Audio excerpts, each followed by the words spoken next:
Archer? The only plausible reason, and the reason we even discussed, was because of the access that it provided. There was a quote that was attributed to Henry Zhao, the chairman, that talked about the access that it provided. So there's documentation that was contemporaneous that said what their interest was, and that interest was political access. Thank you. Is it correct that Harvest Fund Management believed that Joe Biden would take a seat on that company's board after his vice presidency ended? Yes, that's correct. And there were emails to that effect around that time that were circulated by people who were there as part of those conversations, including the golf outing. Thank you. Are you aware of Hunter Biden ever speaking to his father, Joe Biden, about the plan to have him join the board of Harvest Fund Management? Yes, I witnessed that, yes. It seems clear that Joe Biden was aware of his family's use of his office and influence to do business with America's adversaries, and therefore a choice to pursue personal gain over national security. Mr. Bobulinski, is it true that former Vice President Joe Biden met with Li Jinping, the chairman of CEFC China Energy?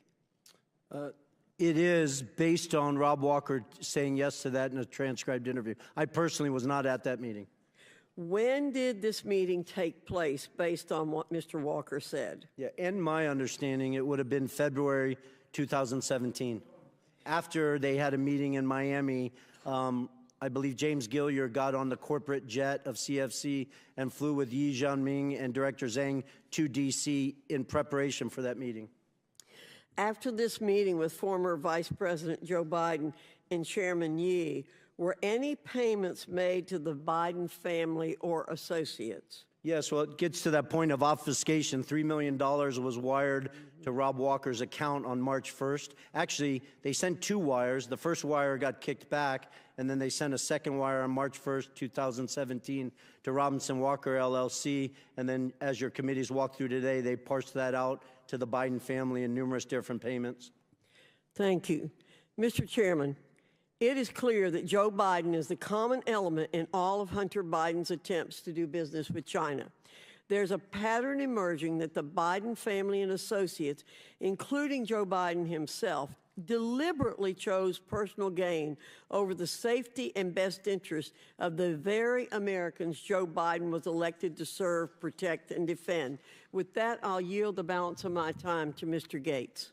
Hunter Biden's deposition. Question: do you think some of your business associates we've spoken about today, Mr. Archer, Mr. Bobulinski, Mr. Galanis, do you think they had an expectation that your dad had any role or involvement in any of your joint business dealings?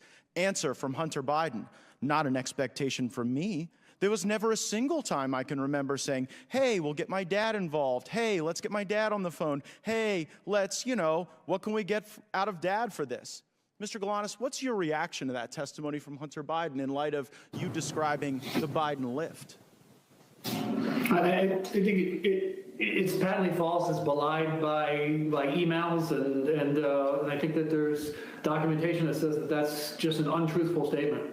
And what I'm trying to understand, Mr. Galanis, is there you are sitting in a prison cell for a financial crime where you were an associate with Hunter Biden and some of the other players there, and they're out enjoying Southern California, and you're sitting in a prison cell, and they've got the ability to come and give this false testimony to Congress.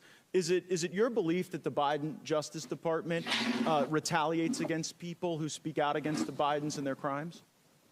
I'm living that. I think to clarify, I took responsibility for my crimes. I pleaded guilty. I've served 8 years of clean conduct, and I think I've rehabilitated myself quite a bit in that period of time, and evidence a track record. But I would say that there is unquestionably a pattern of two tiers of justice, and that's become a popularized term, and it's something that a lived experience that I've gone through. Yield back.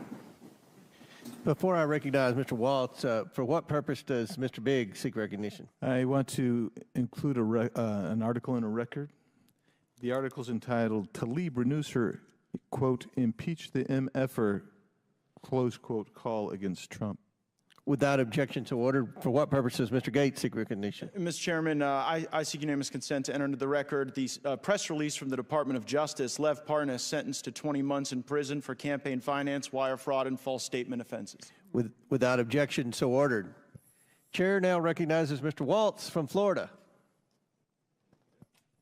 Thank you, Mr. Chairman, and I find it incredibly rich. Mr. Swalwell is going to come to this committee and lecture us about how China penetrates our government. I think that's something he may know a thing or two about, but let's talk about how China has penetrated the highest levels of this government, including this president and this White House, because I think the visual is incredibly important. Mr. Bobulinski, Hunter Biden portrayed Chairman Yi, the chairman of CEFC, to Jim Biden as a protege of Xi. Is that accurate? Not only is it accurate, and it wasn't just Hunter Biden, it was James Gilliar, Rob Walker. I wouldn't have used the word protege. They just basically, You don't run China's largest state-owned energy company without being close to Chairman Xi. Correct. Right, fair enough.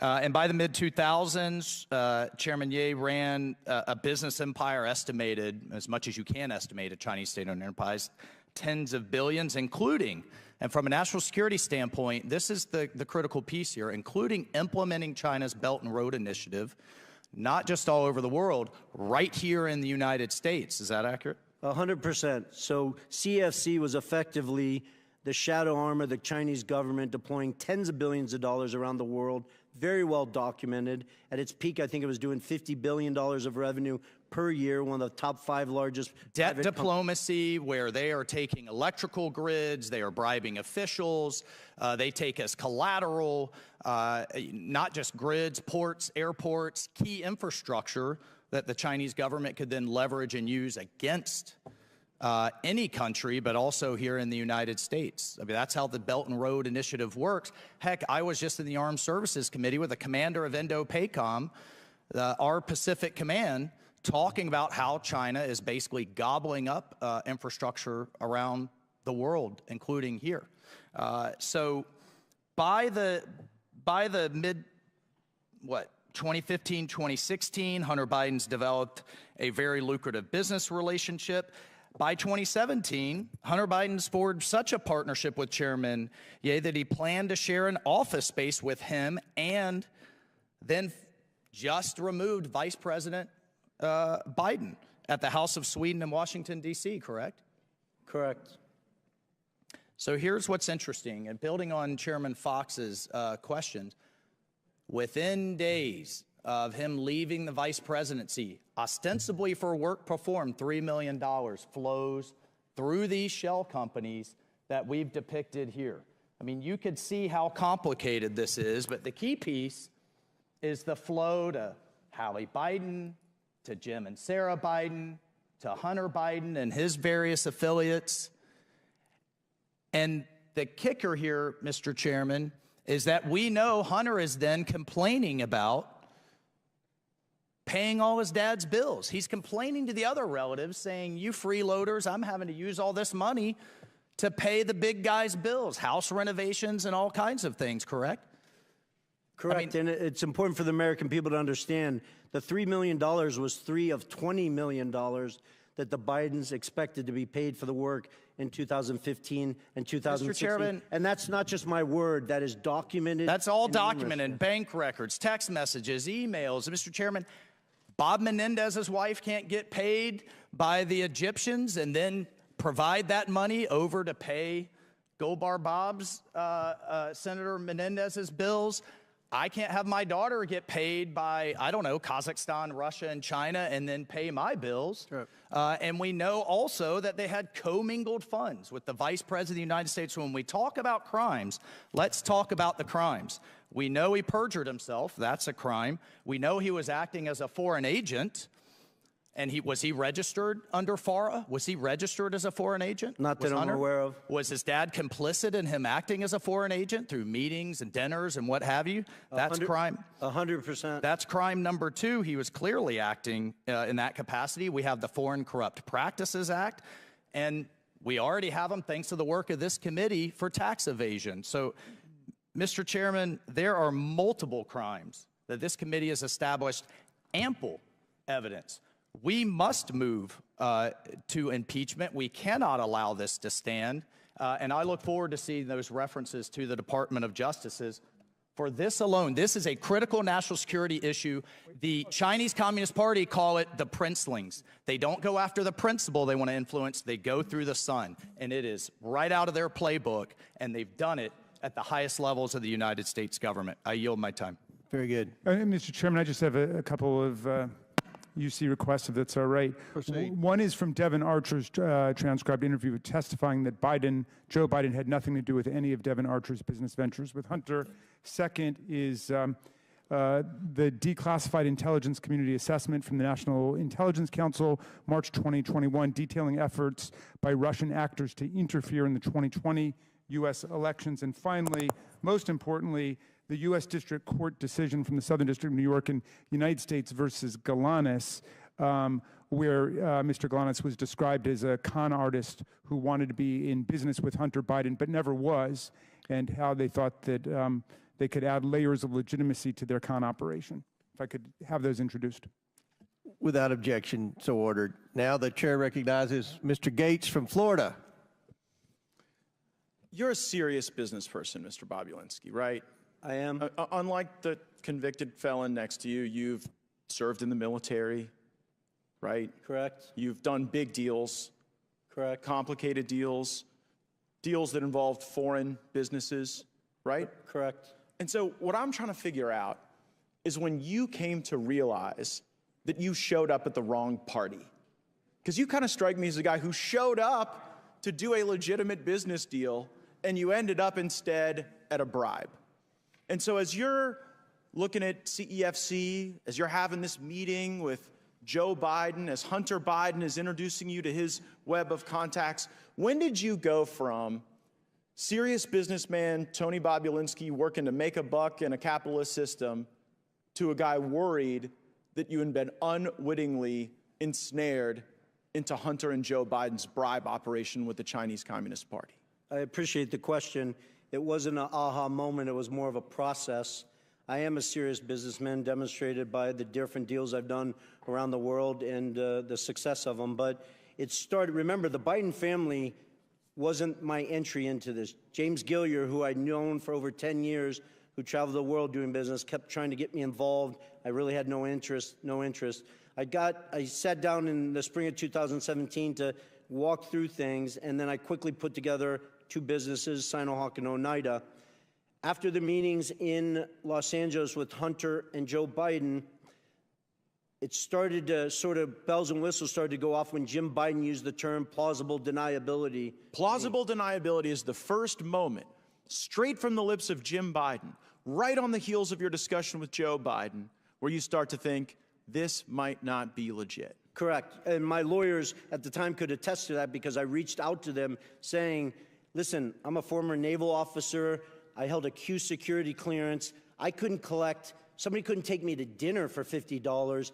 This just does not make sense to me. But you proceed, and then later this thing starts to get a lot uglier. What's the moment you go from, okay, your spidey senses are up, you're analyzing this, to now you know this is a crime that you are bearing witness to? The end of July, when the Biden family put them right front and center in the middle of a $9 billion transaction between the Russian state-owned energy company Rosneft and CFC, a surrogate for the Chinese Communist Party. And was there ever a time in the deals you were involved in where you started to see the money move around the legitimate business enterprise and toward the pockets of the Bidens? Well, the challenge, Mr. Gates, with that is at the time they moved the money, right? You guys have the text messages where Hunter Biden shook down Director Zhang, but I was not aware of that. I spent a year asking questions of, this doesn't make sense to me, where's the money? I stepped in and had lawyers work to dissolve the two entities.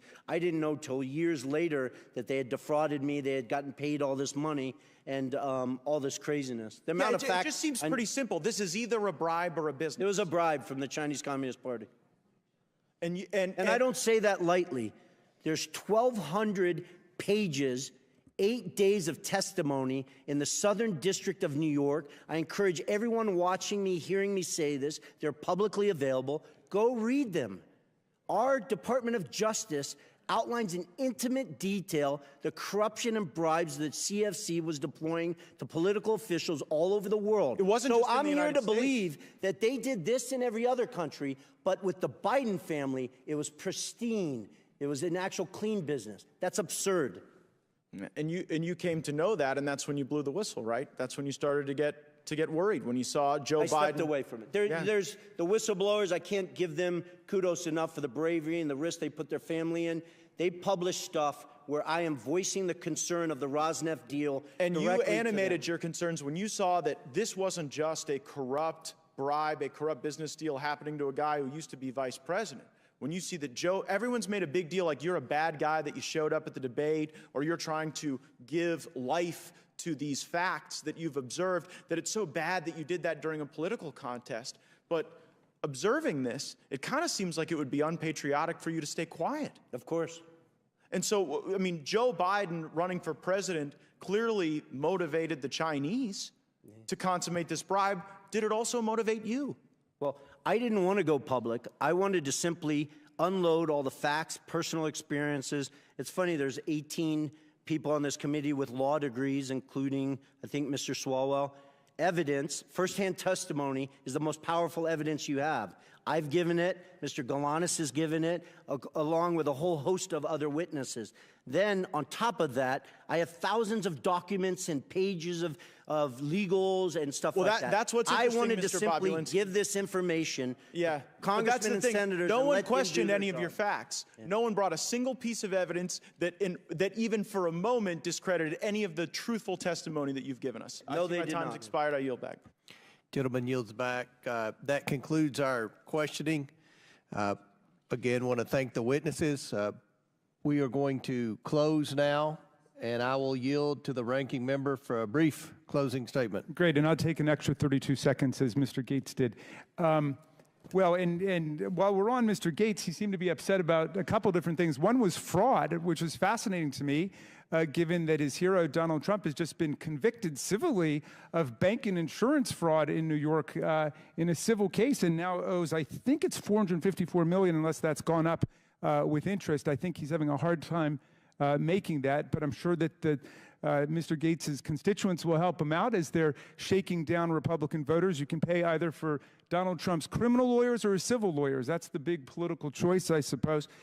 He's also upset about China. Well, if you check out the Democrats' report, White House for Sale, how princes, prime ministers, and premiers paid off President Trump, you'll find that China actually gave more than $5 million to Donald Trump while he was president of the United States in direct violation of the Emoluments Clause, which says that nobody in federal office shall accept a present, an emolument, which means a payment, an office, or title of any kind whatever from a king, a prince, or a foreign state. And we spent the day, again, jawboning about Hunter Biden, who has never held public office, and he's never done business with the government.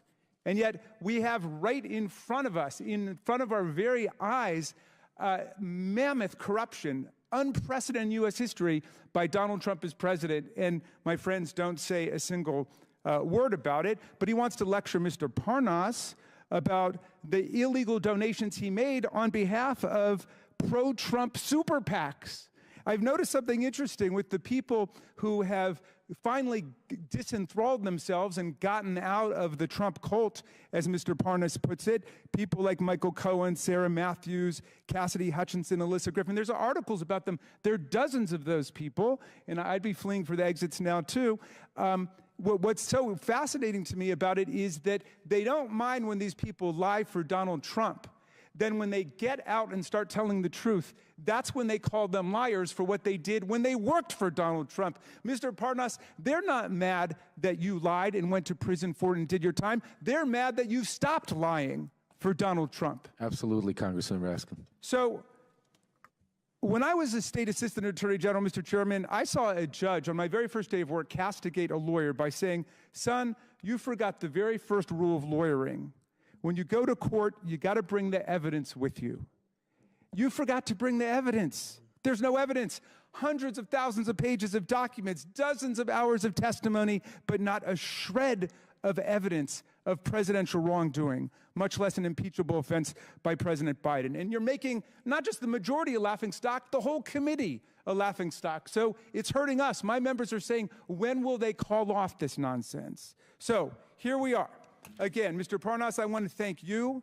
You have explained to America that the allegations at the very foundation of this inquiry were predicated on Russian propaganda and disinformation, just as they were at the start of the hit job that you and Rudy Giuliani were sent to do back in 2018 and 19. And I want to thank you for showing America what real intellectual honesty and personal honesty look like, and how you can grow out of the deranged Trump syndrome that so many of our colleagues are still suffering from today. It's time to call this investigation for what it is, Mr. Chairman. It's not just an embarrassing failure and an historic failure at that, but it's an historic betrayal of democracy, freedom, and the rule of law as Vladimir Putin tramples the freedoms and the democracy of people in Ukraine. We should be spending our time standing up for democracy and not tarnishing it with spectacles like this. I yield back.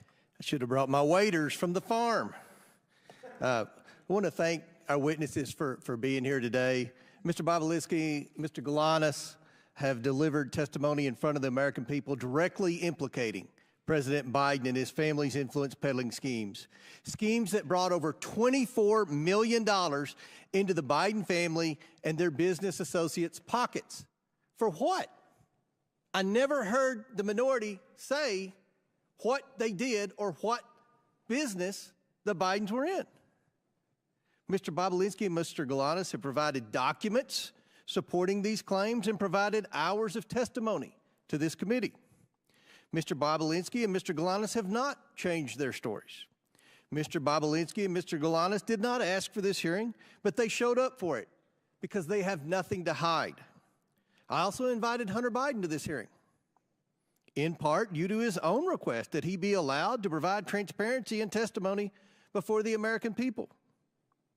Or at least he did request this hearing, and then he sat for a deposition with the Oversight and Judiciary Committees. Now he's nowhere to be found. Mr. Bobulinski, Mr. Galanis, and others have implicated Joe Biden in the Biden family business. Hunter Biden denies his father's role in the Biden family business. This is a material discrepancy among witnesses of the highest order. I attempted to solve this problem by getting the witnesses in the same room together to straighten out any misunderstandings. It should be clear to the American people that Hunter Biden's word is as valuable as the fake services he was selling.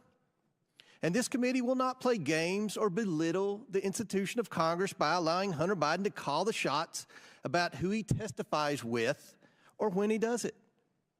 At this point, the only person who can resolve this discrepancy about Joe Biden's participation in his family's influence peddling schemes is Joe Biden himself.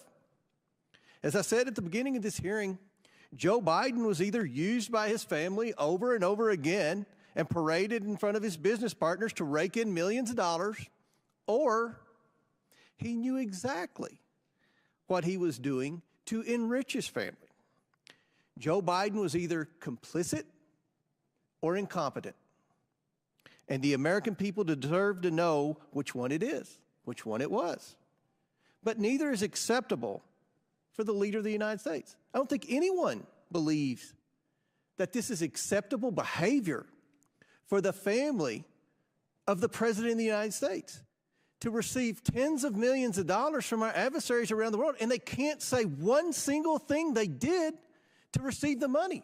Nobody supports that. I don't care if you're Democrat or Republican, if you're from a big city or a small town. That's not what this democracy is about. That's not what the founding fathers set up. They set this up that we have public servants come and provide their public service and then go on. They did not set this up for public servants to enrich themselves through their family, through influence peddling. No one is denied. Is anyone denying, Mr. Raskin, that the Biden family was influence peddling? Nobody denies that the family was influence peddling.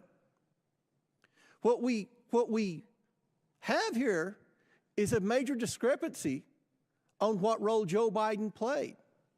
We know the 3 former Biden associates say that Joe Biden was actively involved and knew full well what the schemes were, what the family was up to.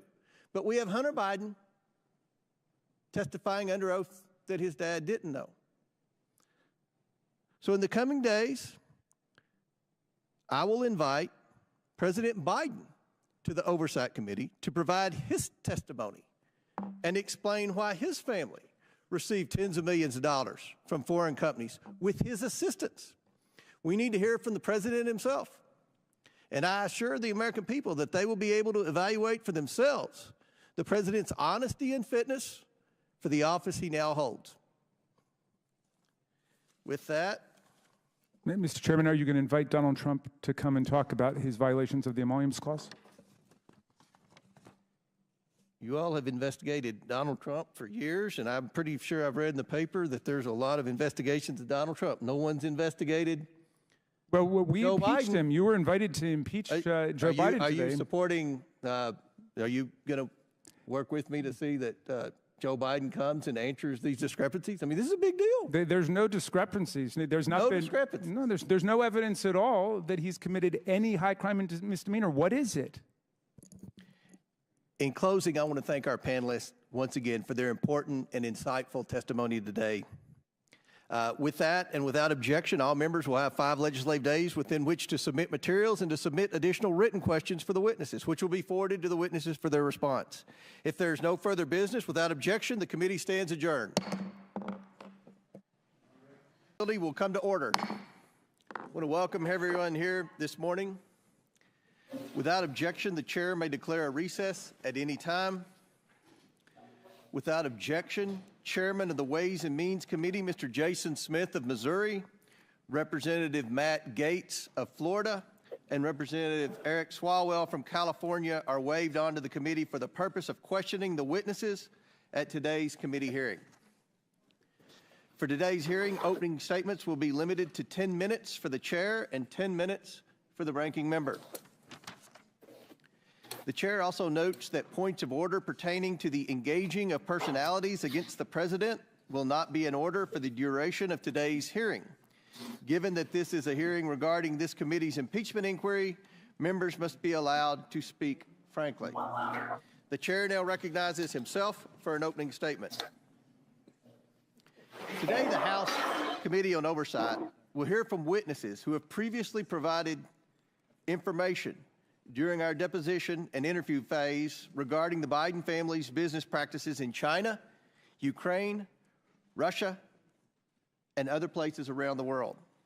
At the start of this Congress, the Oversight Committee has investigated what product or service the Biden family and their associates were selling that would justify over $24 million in payments. We've reviewed emails, bank records, text messages, suspicious activity reports at Treasury, and other evidence normally compiled during an expansive investigation such as this.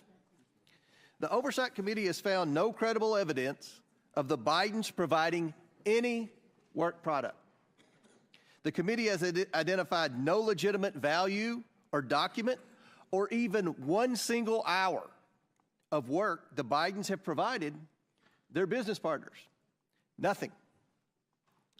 What is apparent after over a year of investigation is that the Bidens do not work in any traditional sense of the word. They do not work as consultants or lawyers or advisors. The Bidens don't sell a product or service or a set of skills. The Bidens sell Joe Biden. That is their business. For months, we have heard Democrats desperately proclaiming that witnesses have told this committee that Joe Biden had no involvement in his family's business dealings. But where are those witnesses today? It's telling. Democrats haven't invited one of these witnesses to today's hearing. That's because they know their testimonies would not withstand public scrutiny. Democrats have relied on these witnesses' opening statements and have willfully turned a blind eye to the facts that have come out in these interviews once the witnesses were questioned about our record of evidence. Democrats now must rely on bringing in a distraction witness to talk about nonsense, and who can't talk about any of the facts brought by today's witnesses who worked with the Bidens. Now, President Biden cannot control his adult son. He cannot control his brother, his sister-in-law, or his 9 family members who have received money from these transactions. All President Biden can do is control his own actions, and that is what we are here today to discuss with the witnesses. Because in the course of this investigation, we have learned that Joe Biden has taken action after action to further his family's plans to get rich. He shows up to meetings, gets on phone calls, shakes hands and tells people to, quote, look after my family. He goes to dinners with foreign oligarchs and a Ukrainian executive paying his son millions of dollars. He gets paid with money from Chinese businessmen who he has meetings with and tells other business associates he'll see what he can do to help their situations. He writes letters of recommendation for foreign business associates' children. The scam is simple. The Biden family promises they can make a foreign partner's problems go away by engaging the U.S. government. The problems can be anything: a Ukrainian corruption investigation, moving Russian money into the United States, a Romanian criminal prosecution, access for China to American energy sources. Joe shows up, shakes a few hands in front of his son, and says, quote, take care of my boy, or something similar. And the money flows to the tune of tens of millions of dollars. It's done over and over again. The Biden family promises Joe's power. Joe Biden shows up, and millions of dollars come into the Biden's pockets. Joe Biden is the family's closer. How could he not be? The Bidens aren't doing any other work for these foreign companies that would warrant tens of millions of dollars. There are only 2 explanations for this. The first is that Joe Biden knows exactly what he's doing and knows a handshake, a wink, and a smile is enough for him to maintain, as Jim Biden famously calls it, plausible deniability. Or Joe Biden is being led around by his family and has no idea who he's meeting with or what message he is sending, and is truly an elderly man with a poor memory. There's no other explanation. Either Joe Biden is complicit or Joe Biden is incompetent. Since becoming chairman of this committee in January 2023, I've promised the investigation into the Biden family's influence peddling would be based on bank records, witness testimony, and verifiable facts. After years of Democrats using this committee as a mouthpiece for every conspiracy theory they could find, like the Russian collusion hoax, under my leadership, the committee has returned to real investigations. If Democrats want to spin another Russian hoax, I will ask them to answer one question. What services did the Bidens provide to earn them and their business associates over $24 million? What did they do for the money? Democrats have the same bank records as we do, and bank records do not lie. The witnesses today are here to talk about Joe Biden. Republicans are here to talk about Joe Biden. If Democrats wish to spend their time beclowning themselves with another Russian collusion hoax for the sake of protecting President Biden, they can do so. As I said I would, I've invited Hunter Biden here today to sit alongside his business associates and provide his side of the story. Hunter Biden demanded a public hearing. I've given him one. Maybe he will show up.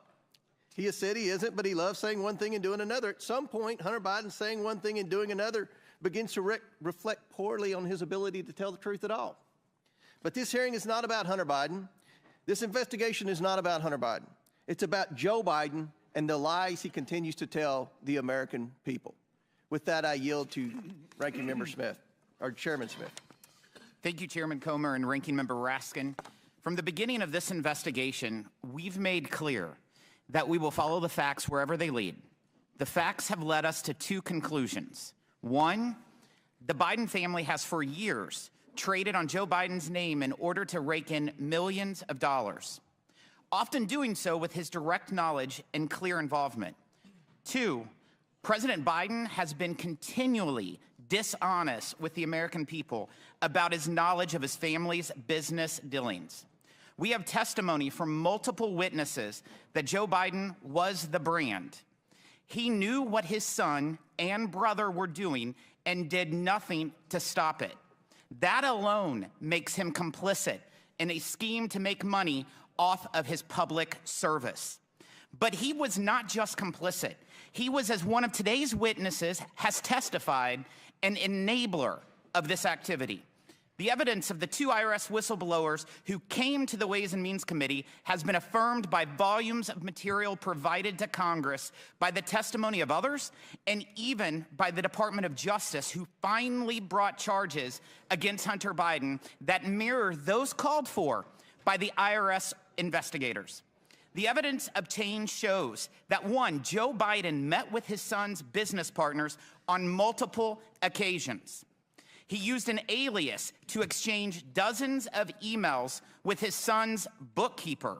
He took official government action that suspiciously coincided with those meetings and correspondence. The connections between Joe Biden and his son's business practices extended even to the Biden 2020 campaign.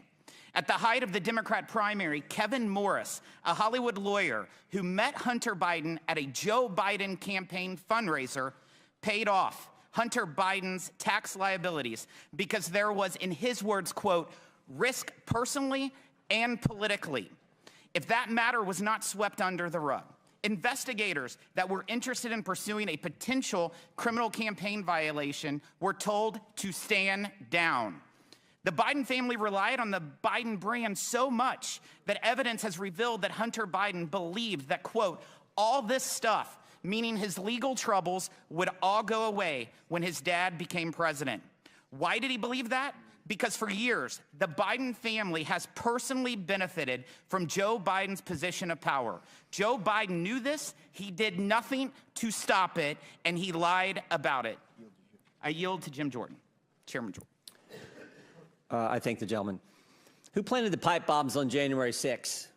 Nobody seems to know. Who leaked the Dobbs draft opinion? You know, the leak that led to an assassination attempt on Justice Kavanaugh. How about this one? Who left cocaine at the White House? Biden administration doesn't seem to have time to answer these questions. They're too busy investigating parents at school board meetings, labeling Catholics extremists, retaliating against whistleblowers. They're too busy putting together a sweetheart deal for Hunter Biden, a deal that got laughed out of court. And oh, the guy who put together the deal that got laughed out of court, that's the guy they name special counsel. You know what Democrats do have time for? Going after President Trump. They've been doing it for 8 years. They spied on his campaign, then it was the Mueller investigation, 19 lawyers, 40 agents, $30 million, and found nothing. Then it was impeachment, then it was raid his home, then it was a special counsel, then it was the 14th Amendment. The party of democracy said, we're going to keep the guy off the ballot who's leading in every single poll. The ranking member said that President Trump should be disqualified from even running for office. Thank goodness we have a Supreme Court who disagreed with the ranking member and the Democrats. 9-0. Not 5-4, not 6-3, not 7-2, not 8-1, 9-0. They disagreed. Now Democrats say, how dare Republicans investigate Joe Biden? How dare they look into the money, the business, and the brand? Millions of dollars, as the chairman said, millions of dollars from foreign entities run through 20 different companies for what? 20 different companies for what? Devin Archer told us what it was for. Access to the brand. And the brand was Joe Biden. The brand that played rounds of golf, took calls and meetings, attended lunches and dinners with Hunter Biden and his business partners. The brand that said, the brand that conditioned $1 billion of American tax money on the firing of the prosecutor pressuring the company Hunter Biden sat on the board of. And oh, by the way, was getting paid $1 million a year. Today, we're going to learn more about that brand. We're going to learn more about what Mr. Galanis called the Biden lift. We'll learn about the plausible deniability that Jim Biden talked to Mr. Bobulinski about. And we'll hear about the statement, the rule that governed how the business operated around Joe Biden. The rule that said, say it, forget it, write it, regret it.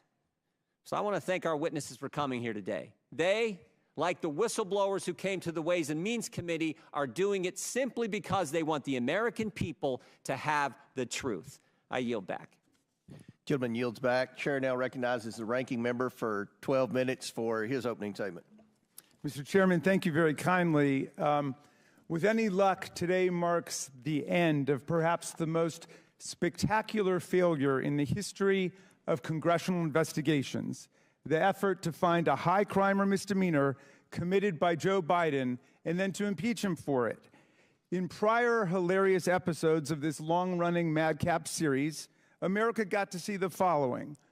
One, nearly 20 fact witnesses who could not identify a single act of wrongdoing by President Biden, much less a high crime and misdemeanor, and who overwhelmingly testified that Biden was not involved in any of his family's business adventures. Two, 3 expert witnesses called by the majority itself who said nothing that they had seen in the tens of thousands of pages of documents adduced by the majority even remotely approached the level of a high crime and misdemeanor. Bank records which show exactly what all the witnesses told us, that Joe Biden was not involved in his family members' businesses. Repeated voyeuristic displays of pornographic images by the majority, completely irrelevant to any conceivable legislative or investigative purpose. A star witness, Gal Luft, who turned out to be a Chinese agent and an illegal arms trafficker on the run from American justice, and the key piece of evidence which launched the entire zany goose chase, an FD 1023 form in which the FBI duly recorded a completely fictional tip about a $5 million bribe to Vice President Biden, peddled by Alex Smirnoff, who has been criminally indicted by a Trump-appointed U.S. attorney, Special Counsel David Weiss, for felony counts of systematically lying to the FBI and constructing a false record about Joe Biden, and now sits in jail in California as a flight risk while the world studies his longstanding and extensive ties to Russian intelligence. Today, the good chairman and his ace MAGA detectives have finally jumped the shark. The comedy of errors comes crashing to an end as House Republicans in more than a dozen Biden districts beg for mercy, and the committee throws a flabby Hail Mary pass 3 weeks after the Super Bowl's over. So today, we revisit the fruitless testimony of 2 more fading star witnesses who have failed to testify to any presidential wrongdoing, much less evidence of high crimes and misdemeanors. Both of the majority witnesses are frustrated would-be business partners of Hunter Biden, who tried to leverage the Biden name, or the Biden brand, as they keep calling it. But they never got any business off the ground for reasons that will become painfully obvious to anyone watching the proceedings today. Even Hunter Biden, laboring at the time under a serious substance abuse addiction, could tell these were not the type of people he should be doing business with. So rather than representing the Biden brand, which was their ardent wish, they now show up today as loyal servants of Trump world, each of them proudly represented by their very own former Trump White House attorney. The first is Mr. Bobulinski, the bitterly disappointed wannabe Hunter business partner whose famously litigious history includes unsuccessfully suing his own dying father's charity for nearly $1 million, and just last month suing Cassidy Hutchinson for $10 million after she reported that Mr. Bobulinski, wearing a ski mask, met with Mark Meadows, which Ms. Hutchinson is now backed up with actual documentary photographic evidence, something in very short supply in this investigation. Mr. Bobulinski made his hazy allegations against the Bidens public for the first time at a press conference choreographed by the Trump for President campaign, which provided him a venue, a gaggle of journalists, and even a dress shirt that they went out and bought for him to wear to the event. Hours later, Mr. Bobulinski joined the second 2020 presidential debate as Donald Trump's personal guest, where he was seated with Kid Rock and Mark Meadows.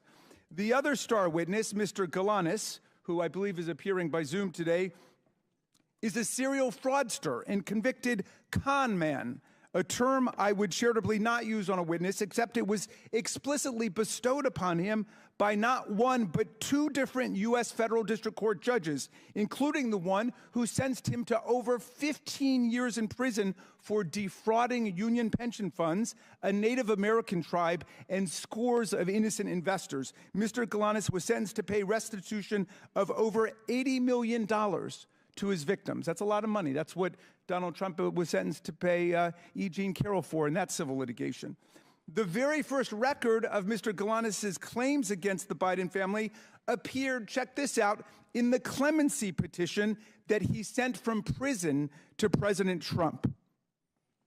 But the key point is this: even if we were to believe every single word offered by these utterly compromised and biased witnesses, Mr. Bobulinski and Mr. Galanis, their allegations don't identify any wrongdoing, much less an impeachable offense by President Biden. With the impeachment bus running on empty, our GO colleagues now are apparently preparing to save face by ending the impeachment farce with criminal referrals. But criminal referrals require evidence of crimes. And the only crimes we have seen are those of the GOP's own star witnesses, like Russian asset Alex Smirnov, Chinese agent Gal Luft, Devin Archer, and Jason Galanis. The minority witness today, our witness, Lev Parnas, casts a piercing light on what's really taking place here. And Mr. Parnas has reason to know. He, too, used to be a mega sycophant peddling lies and disinformation to smear Joe Biden. Today, he joins a long line of self-exiles from Trump world who could no longer stomach all the corruption and deceit. People like Cassidy Hutchinson, people like Michael Cohen, Sarah Matthews, Alyssa Griffin, General James Mattis, the chair of the Joint Chiefs of Staff, Mark Milley, General John Kelly, and now Vice President Mike Pence, who refuses to endorse for president the man he served with. But we do have loyal sycophants still in the room, and one day I look forward to hearing their testimony about how they got sunk into this religious cult. Mr. Parnas wrote Chairman Comer and me a remarkable letter on July 23rd, 2023. This is the first time I'm meeting him today. He was Rudy Giuliani's right-hand man, his globe-trotting business partner and language interpreter in the mission to manufacture Ukraine and Burisma-related dirt and smears against Joe Biden in 2018 and 2019. He spent all of his time traveling around the world trying to stage evidence against Joe Biden. In his letter, Parnas explains that the desperate search to find evidence of any kind of Biden corruption was a complete and total bust because there was no evidence to find. He wrote to tell us that not only is there no evidence in Ukraine that Joe Biden did anything improper, but more darkly, the manic search for a smoking gun against Biden became a mission to invent and concoct evidence out of thin air with the active help of Russian intelligence assets and agents. A man, I'm getting to Russia. You haven't heard anything yet, Mr. Chairman. A man who has reckoned with his own moral descent into Trump world. Lev Parnas is ashamed of what he did to serve the interests of Russian propaganda and Putin's lies. And he wants America to know the truth. He can explain how the Russian-stimulated conspiracy theories and lies that he promoted with Rudy Giuliani live on in the tiresome fabrication spread by Alex Smirnov and now repeated by this committee like Pavlov's dog. At every turn, my colleagues cry Russia hoax, even in the face of repeated warnings from Donald Trump's own Treasury Secretary and Secretary of State, from the intelligence community, from Robert Mueller, and most recently from Special Counsel Weiss, who was named to office by Donald Trump. As Secretary Mnuchin stated, quote, Russian disinformation campaigns targeting American citizens are a threat to our democracy. That's Secretary Mnuchin, someone that you guys usually defend, but my GOP colleagues continue to cry Russia hoax like cult members selling flowers at the airport. Our colleagues are the ones loyally amplifying the actual Russian hoax. Not the Russia hoax, the Russian hoax, the one that Giuliani and Trump and Smirnov have eagerly adopted from Putin and his agents.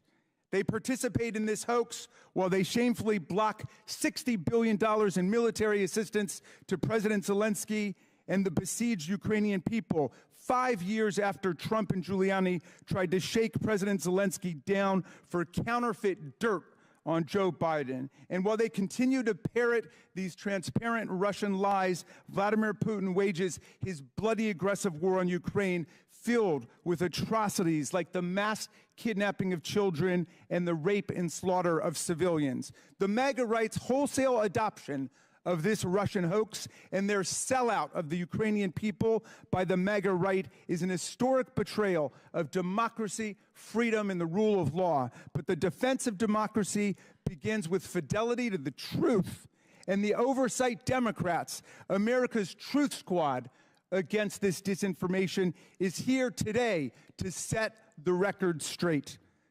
I yield back to you, Mr. Chairman. I would now like to introduce our witnesses. Mr. Tony Bobulinski. Mr. Bobulinski was a business partner of Hunter Biden in a joint venture between a Chinese energy entity, CEFC. Mr. Bobulinski sat for a transcribed interview with the committee on February 13, 2024. Mr. Lev Parnas. Mr. Parnas was not a business associate of the Biden family. Mr. Parnas is an entrepreneur, a political activist, and an author. And Mr. Jason Galanis. Mr. Galanis was a business partner of Hunter Biden. Mr. Galanis sat for a transcribed interview with this committee on February 23, 2024. We asked the Bureau of Prisons to make him available in person today. They would only provide Mr. Galanis for virtual testimony. Notably, Mr. Galanis applied for CARES Act home confinement, and after a lengthy approval process, was approved for home confinement on June 9, 2023. On June 12, 2023, I issued a subpoena to Devin Archer for testimony. On the following day, June 13, 2023, Mr. Galanis' approval was reversed as a result of Department of Justice's intervention. So Mr. Galanis has remained in a federal prison facility. He is currently in Montgomery, Alabama. Mr. Galanis, can you please state for the record who else is in the room with you? Yes, Chairman Coleman. My counsel and advisor, Mark Paletta, and Nicholas Wise. Thank you. Pursuant to Committee Rule 9G, the witnesses will please stand and raise their right hands.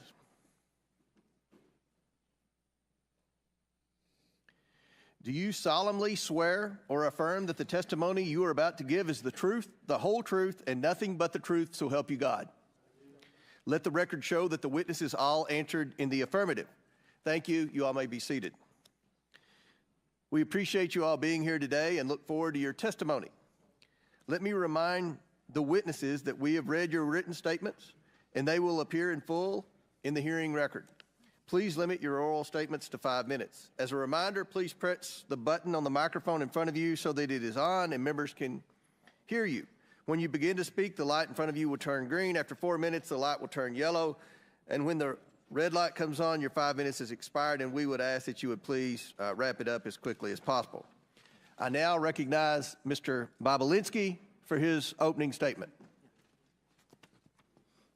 Should I allow Hunter to give his opening statement first? Doesn't appear Mr. Biden showed up for his public hearing, so we'll recognize you, Mr. Bobulinski. Okay. Thank you, Mr. Chairman. Chairman, ranking members, and members of Congress, good morning. Thank you for this opportunity to speak with you and present my truthful testimony to the American people. I sit here today under oath for one reason and one reason only. The American people deserve to hear the truth. Though the truth involving the deep corruption of the Biden family, including the malfeasance of the sitting president of the United States, might be raw and unpleasant, the American people must hear it. You're presented here today with two narratives in this investigation. A false one being pushed by Joe Biden, a serial liar and fabulous, now under this impeachment investigation for public corruption. His brother, Jim Biden, a 75-year-old man who can't keep his lies straight, including under oath. And his son, Hunter Biden, a chronic drug addict facing 2 indictments with 12 counts. You also have before you the truth confirmed by multiple Biden family business partners over many years and backed up by mountains of irrefutable evidence, including text messages, emails, documents, recordings. I am the only Biden family business partner with an impeccable military record. I'm grateful that this country has given me the freedom to be successful. I worked hard to become independently wealthy. I've taken several businesses public, sold multiple businesses to some of the world's best private equity firms. In fact, my business success is why they sought me out. However, what they have done is repugnant to me. I am here today because I'm a patriot and I'm a truth teller. We keep hearing from certain corners that our democracy is at risk and democracy is on the ballot in 24. Yet the same people preaching this mantra know better. They continue to lie directly to the American people without hesitation and remorse. Rep. Dan Goldman and Jamie Raskin, both lawyers, and Mr. Goldman, a former prosecutor with the SDNY from New York, will continue to lie today in this hearing and then go straight to the media to tell more lies. Hunter Biden's defense attorney, Abby Lowell, weaponizes letters to Congress to try to smear my name Mr. Chairman. misstate the cold hard facts Mr. Chairman. in an attempt to save his powerfully connected client and his father. I challenge Mr. Lowell to make those claims on national television so he can be held accountable for his lies. Prior to my successful business career, I was an officer in the United States Navy. At Navy's elite Naval Nuclear Power Training Command, I later served as the command's chief technology officer. Please proceed. I apologize for the disruption from the... Okay. Am I supposed to say it's my time, Mr. Raskin? Yeah. But please, Mr. Bobulinski, please Okay. come to order. Mr. Bobulinski, please proceed. Okay. Please proceed. I apologize for the disruption from the minority. Okay. Well, Mr. Chairman, it saved his time, but he called members of this committee liars, and I just want to know whether the order and decorum requirements of House Rule 11 apply to witnesses appearing before the committee. Does it apply or does it not?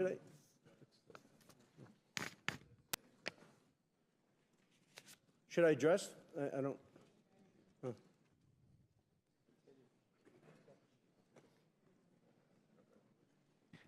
There's decorum from the members. We've asked for that. There's no language that I'm aware of pertaining to a witness. Thank you.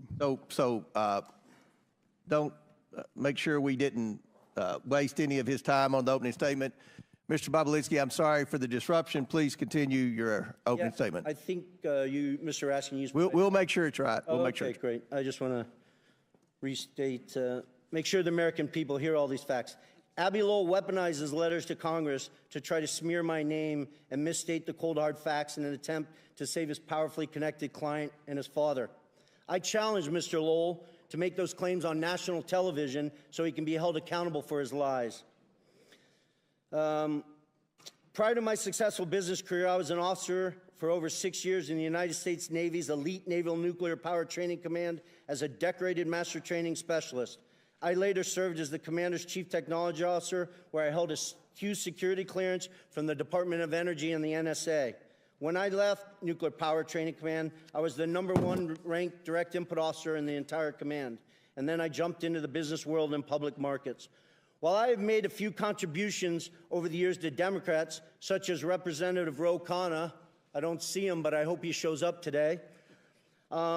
He sits on the Democratic side of the Oversight Committee. I'm not a political person. I come from a family with a long history of distinguished service in our nation's military, including my father, both of my grandfathers, and my brother, all of whom were willing to sacrifice their lives for this great country. My sister serves our military vets for 2 decades at the Veterans Administration.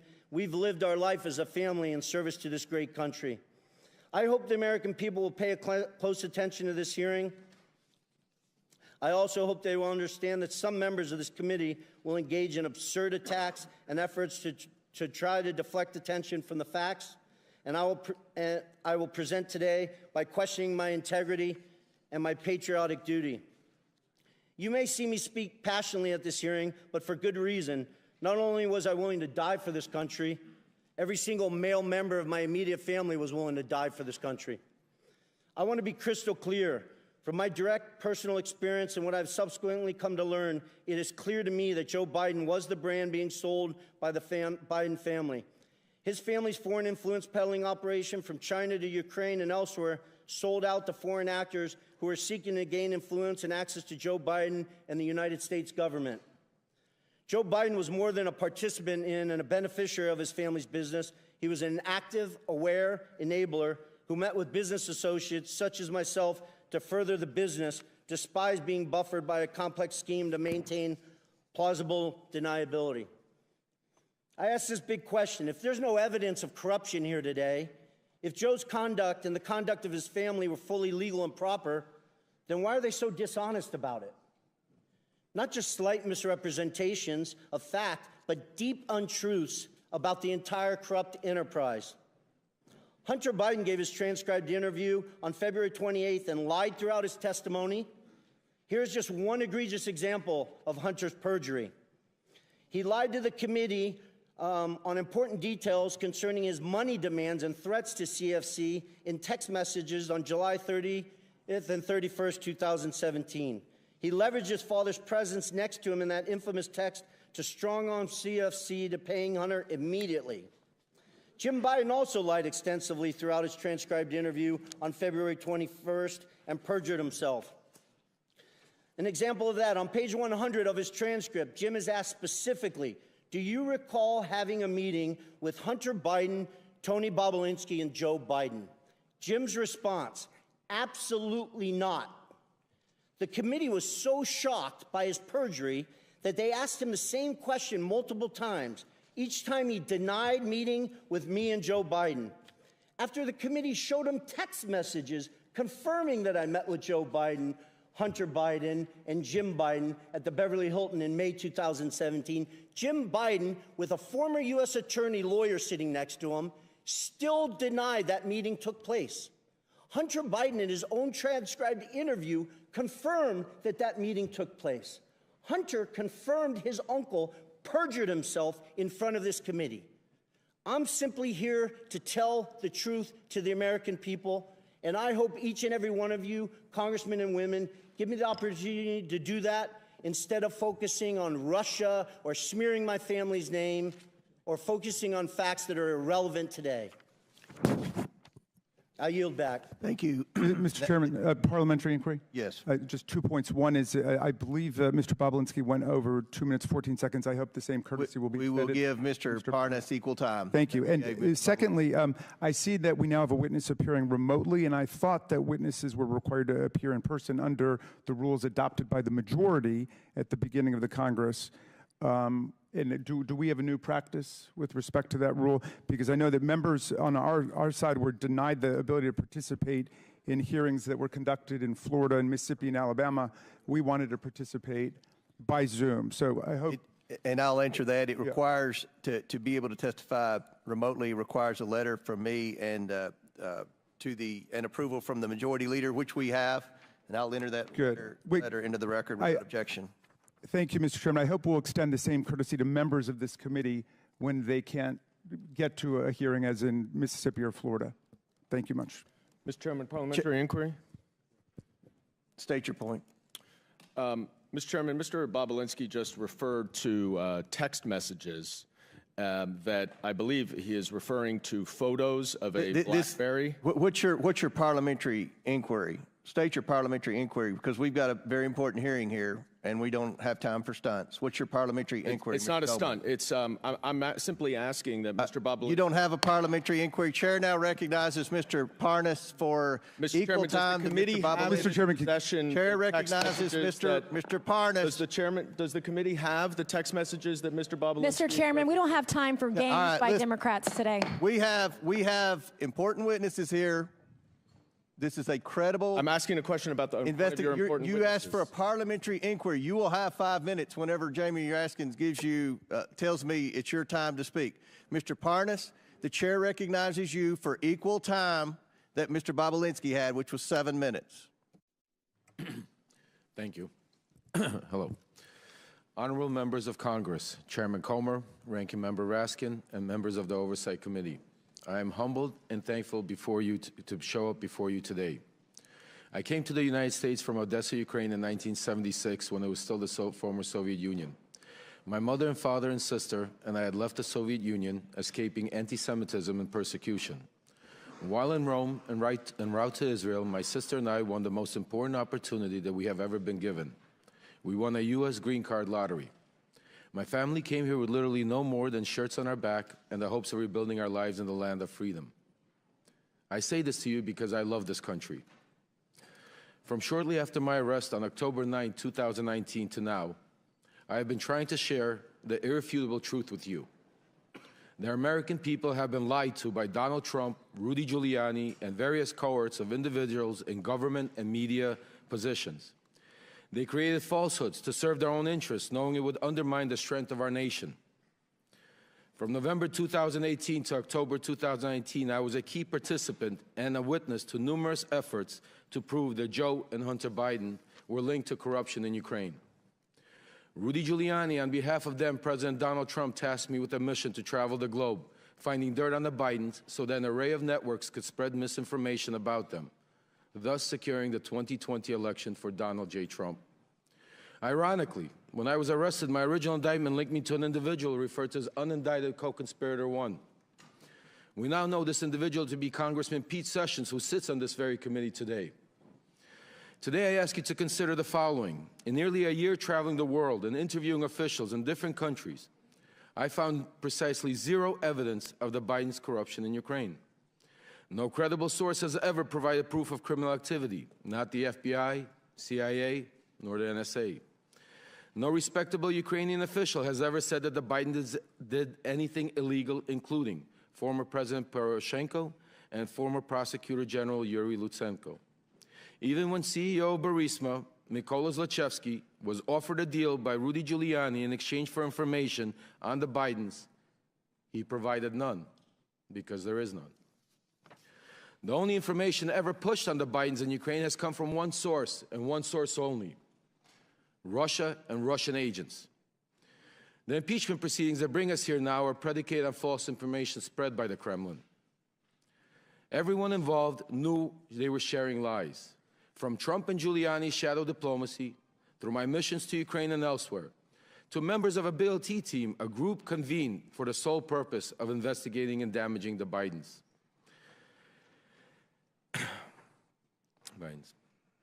Everything was for the ultimate benefit of Donald Trump and thereby Vladimir Putin. Because the team's investigations were centered around Biden and Ukraine, I was designated the point person in every matter they pursued. That is how I know with certainty that these Biden stories are untrue then and are untrue now. Congressman Pete Sessions, then Congressman Devin Nunes, Senator Ron Johnson, and many others understood they were pushing a false narrative. The same goes for John Solomon, Sean Hannity, and media personnel, particularly at Fox News, who used this narrative to manipulate the public ahead of the 2020 elections. Sadly, they are still doing this today as we approach the 2024 elections. We cannot separate this conspiracy from the Russian-Ukraine war because Trump has no intention to keep aiding Ukraine. Without the support of the United States and NATO, millions in Ukraine will suffer and die.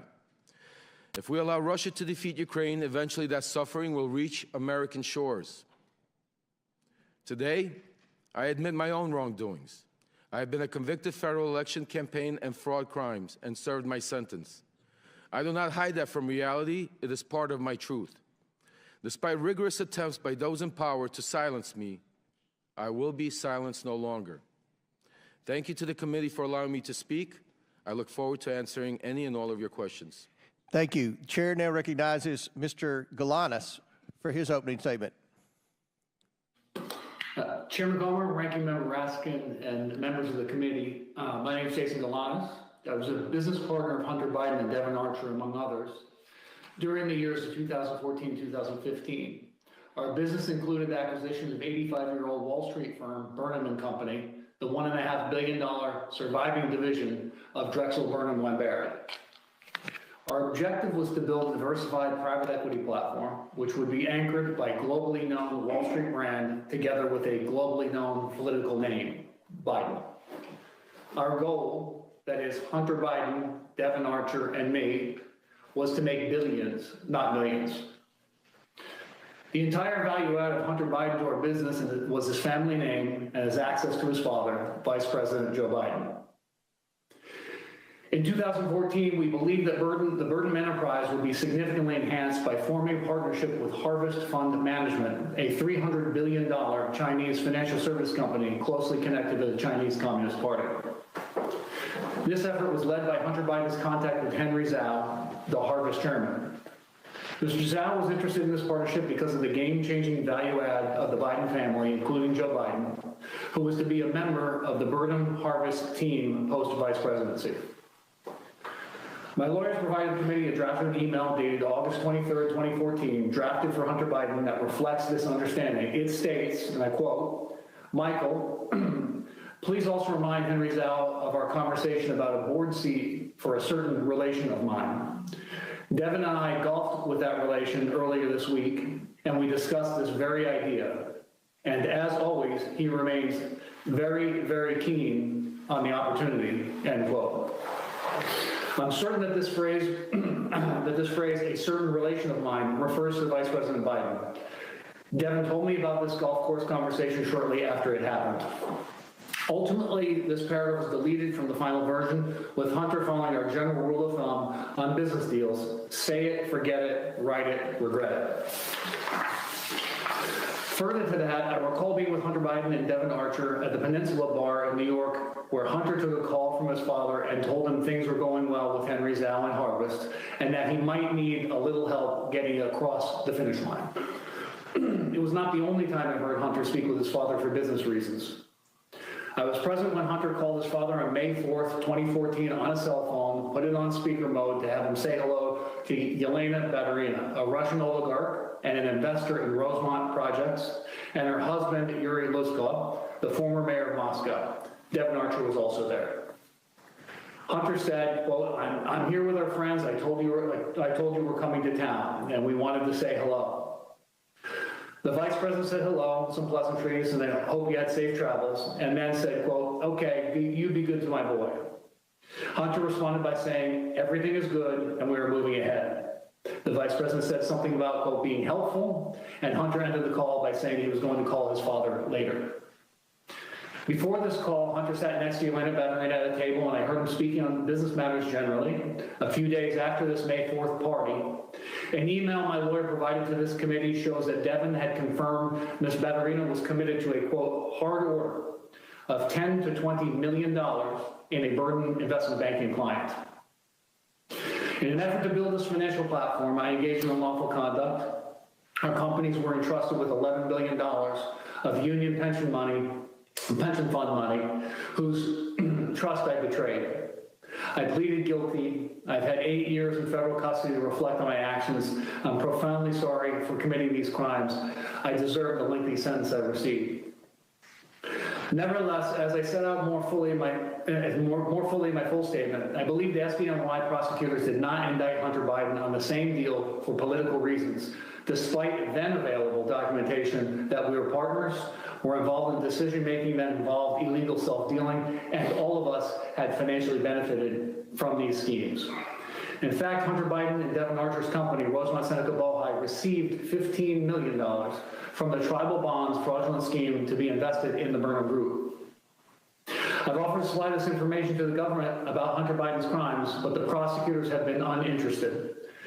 And my request for commutation I filed in DOJ in December 2020 did provide information about Hunter's culpability. The DOJ has retaliated against me and vigorously objected to my being placed in home confinement pursuant to the CARES Act. I applied for home confinement on February 4th, 2023, and I was approved on June 9th. On June 12th, this committee issued a subpoena for Devin Archer, and the BOP reversed my approval on June 13th, with the SDNY prosecutors strongly objecting to my release. I've been appealing this reversal, and with each stage, the BOP reason for my denial has changed. During this period, the period beginning in January 2023, I was sexually assaulted by a member of the prison staff at FPC Pensacola. He persisted in sexually harassing me for many months thereafter. I had hoped to receive home confinement, which would remove me from danger. My judgment was clouded by the shame I felt for not being able to prevent the attacks. I was well aware, as inmates, all inmates are, that the Bureau of Prisons had a horrible record on these matters. I believe my disclosure would have made things worse for me. Unfortunately, the sexual harassment continued until early August, when the prison correctional officer's comments became more threatening. I feared for my safety. I decided to seek counseling from Chaplain Dixon the next day, on August 10, 2023. The chaplain was visibly upset by the events and asked to bring in Warden Salisbury, who quickly opened a PREA investigation, which is a reference to the Prison Rape Elimination Act passed by Congress. After further debriefings, I was immediately escorted to a vehicle and driven by senior staff hours to FPC Montgomery, a separate facility. I'm grateful the committee has opened up an investigation of these matters, and I appreciate Chairman Jordan and Comer and Subcommittee Chairman Biggs signing the letter. I believe I've been a victim of a pattern of retribution by the Department of Justice. I believe I'm putting myself at grave risk within the BOP for providing information on these matters concerning the president and his son.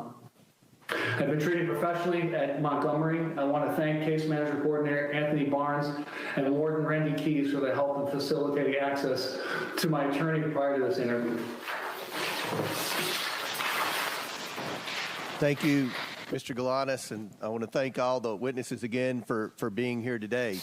We will now begin the questions, and I want to remind members on both sides of the aisle, each member has 5 minutes. I'm going to adhere to that. And hit the gavel. If the question has been asked, then we'll allow the witnesses time to respond. But we are going to try to get in a lot of questions from a lot of members, and I will begin the questioning, followed by Ranking Member Raskins. Again, Mr. Bobulinski, thank you for your service to our country, your military service. Appreciate you being here. During the 118th Congress, this committee has investigated Joe Biden's involvement in his family's influence peddling schemes around the world.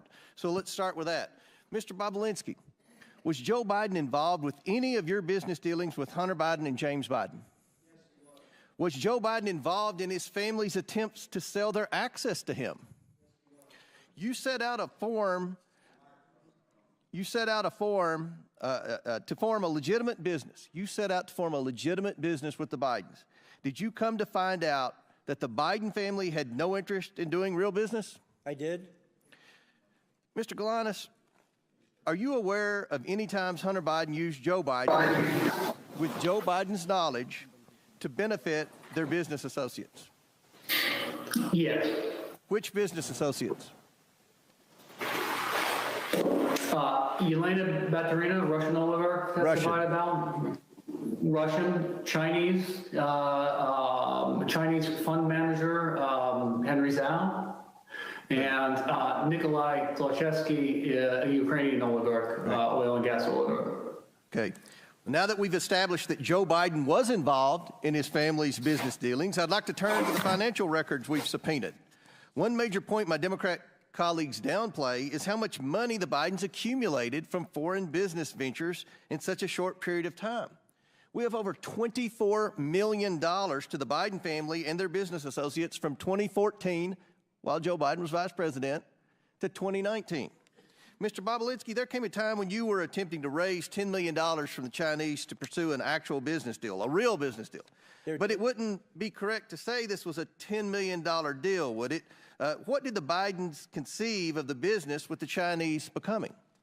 The Chinese were committing to deploying billions of dollars in infrastructure projects here in the United States as well as around the world. Mr. Galanis, what was the financial goal you, Mr. Archer, and Hunter Biden set out to achieve? Was it millions of dollars or billions of dollars? Billions of dollars. Billions with a B. Yes, billions. Now I'd like to turn to some of the statements Joe Biden has made during his presidency about the findings of this investigation. Mr. Bobulinski, Joe Biden has said he never interacted with his family's business associates. Did he meet with you? He did. In fact, are you aware that Joe Biden also met with... I'm sorry, Mr. Chairman. He did multiple times. Okay. Are you aware that Joe Biden also met with Rob Walker, Eric Sherwin, and Devin Archer, too? I'm generally aware of it.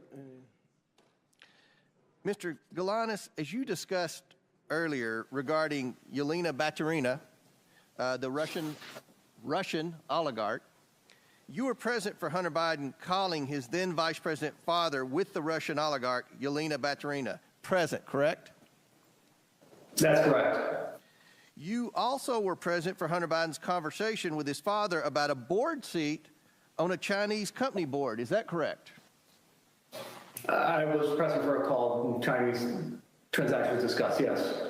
So, Mr. Galanis, isn't it true that when Joe Biden said he didn't interact with his family's business associates, that's not true, is it?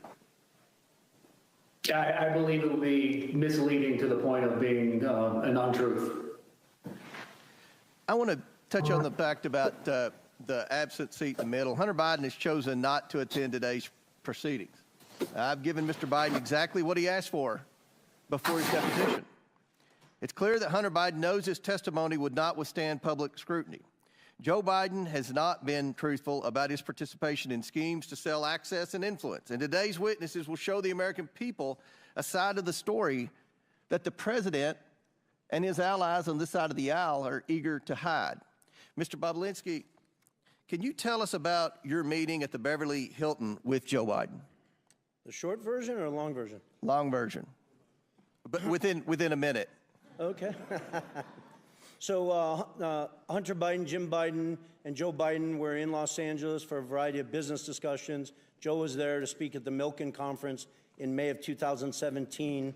I had lunch with Hunter Biden at the Chateau Marmont, and he had asked me to meet with his father that night. He set up a meeting at the Beverly Hilton where they hold the Milken Conference, and I got there a bit early and sat with Jim Biden, Hunter Biden, and we're just talking about what we were doing with the Chinese and the legal documents I was working through. And they had sort of coached me before Joe showed up to, listen, we're going to just keep things at a very high level. We're not going to go into a lot of details in this meeting. And I just remember that discussion generally because it just struck me as odd, honestly. Joe wasn't in the White House then, and that they were sort of framing it that way. And then Joe showed up, walked through the lobby of the Beverly Hilton Hotel. I stood up to shake his hand, and we sat down and spent 45 minutes to an hour going through my background. You met with him that long? Yes. This wasn't a handshake, a 2-second discussion about the weather. This was a 45-minute long meeting to an hour where we talked about a lot of stuff. Very good. Thank you. Chair now recognizes Ranking Member Raskin for his questions. But we're actually going to go to Mr. Garcia to begin. Great, thank you very much, and thank you again. I just want to, just for the record, be very clear that in Mr. Bobulinski's testimony, he has provided zero evidence of any sort of link between Hunter Biden and the president as far as it relates to the business dealings. And so once again, we're back to a hearing where no evidence is being provided of any sort of wrongdoing by the president. But I want to go back, that's Mr. a blatant Bobulinski. lie. Actually, it's my time, sir. Mr. Bobulinski, I want to go back to the private deposition that we had. I was one of a handful of Democrats in that private, on the record, under oath conversation we had.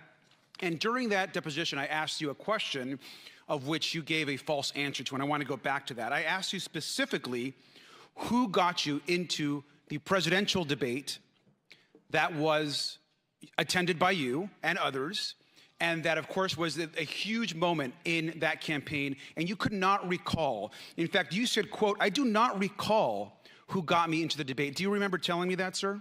You were playing semantics, trying to ask me as if somebody called me directly and gave me a ticket like Sir, I was going to a movie sir, I theater. asked you, I told you I'm that going to reclaim my time, lawyers sir. I'm ordered going to me. reclaim my time. What I Well, said you was, just asked me a question, Mr. I'm reclaiming my time. Thank you, sir. What I asked you was, do you recall who actually got you into the presidential debate? You actually said, quote, "I do not recall who got me into the debate." You did not remember who got you into the debate between President Biden and between Joe Biden and Donald Trump.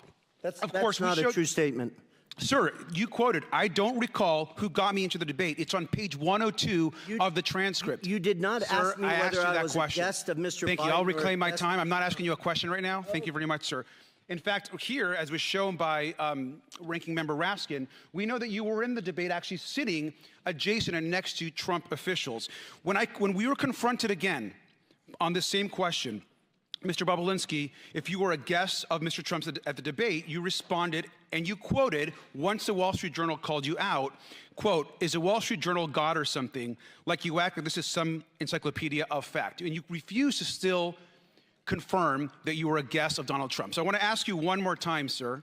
Were you a guest of Donald Trump at the presidential debate? Mr. Garcia, those were not the questions you asked me in my transcribed interview. Wow. You were trying to ask answer the question, sir. Were you a guest of Donald Trump? Of Donald Trump at the gate or at the debate. You were. That was obvious to everyone in the world at that point. Oh, it's interesting. You were asking me semantic. Thank you, sir. So you were a guest. That you answered the question because at the time you said in the transcript under oath, "I don't recall who got me into the debate." So just to be clear. So I want to keep going. So you also call yourself you're not a political person, yet you went to a presidential debate on behalf of Donald Trump. I also want to make it clear that you made numerous claims and allegations. You've made them today. You've made them before. And yet, even though you're not a political person, this is also another photo of you. You actually chose to show up at a press conference for Donald Trump prior to the debate because you're not a political person. Did you show up to a press conference for Donald Trump before the debate? I can't qualify whether it was for Donald Trump. Do you know who invited you? Sir, who invited you to the debate? Donald Trump, you said. Who invited you to the press conference? Who invited me to my lawyers coordinated things, and I showed up at a. Well, sir, I will tell you, it was Jason Miller, who it's been very clear, it's been reported, who actually worked on the part of the Donald Trump campaign. Here you are at a Donald Trump press conference, and you can't remember how you got to the press conference. You refuse to answer how you actually got into the Donald Trump debate with Joe Biden. Do you remember speaking at the press conference? I do very clearly. You do. Do you know who Jason Miller is, sir? I do know of him, yes. Do you know that he was a Trump campaign staffer?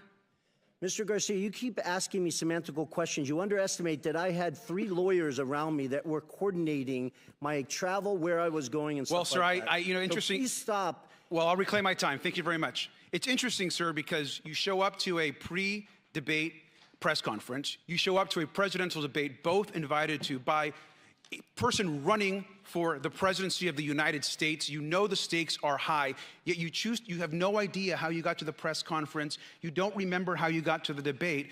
And here you are speaking at a press conference of which the national media, so how did you get to this press conference? I flew on a plane. Who invited you? Are we going in circles? Sir, who invited you to the press conference? My lawyers told me I was invited to come to Tennessee. At that point, I was trying to get the truth and the facts out to the American people. At that moment in time, if I recall, I believe 80 million people watched that debate.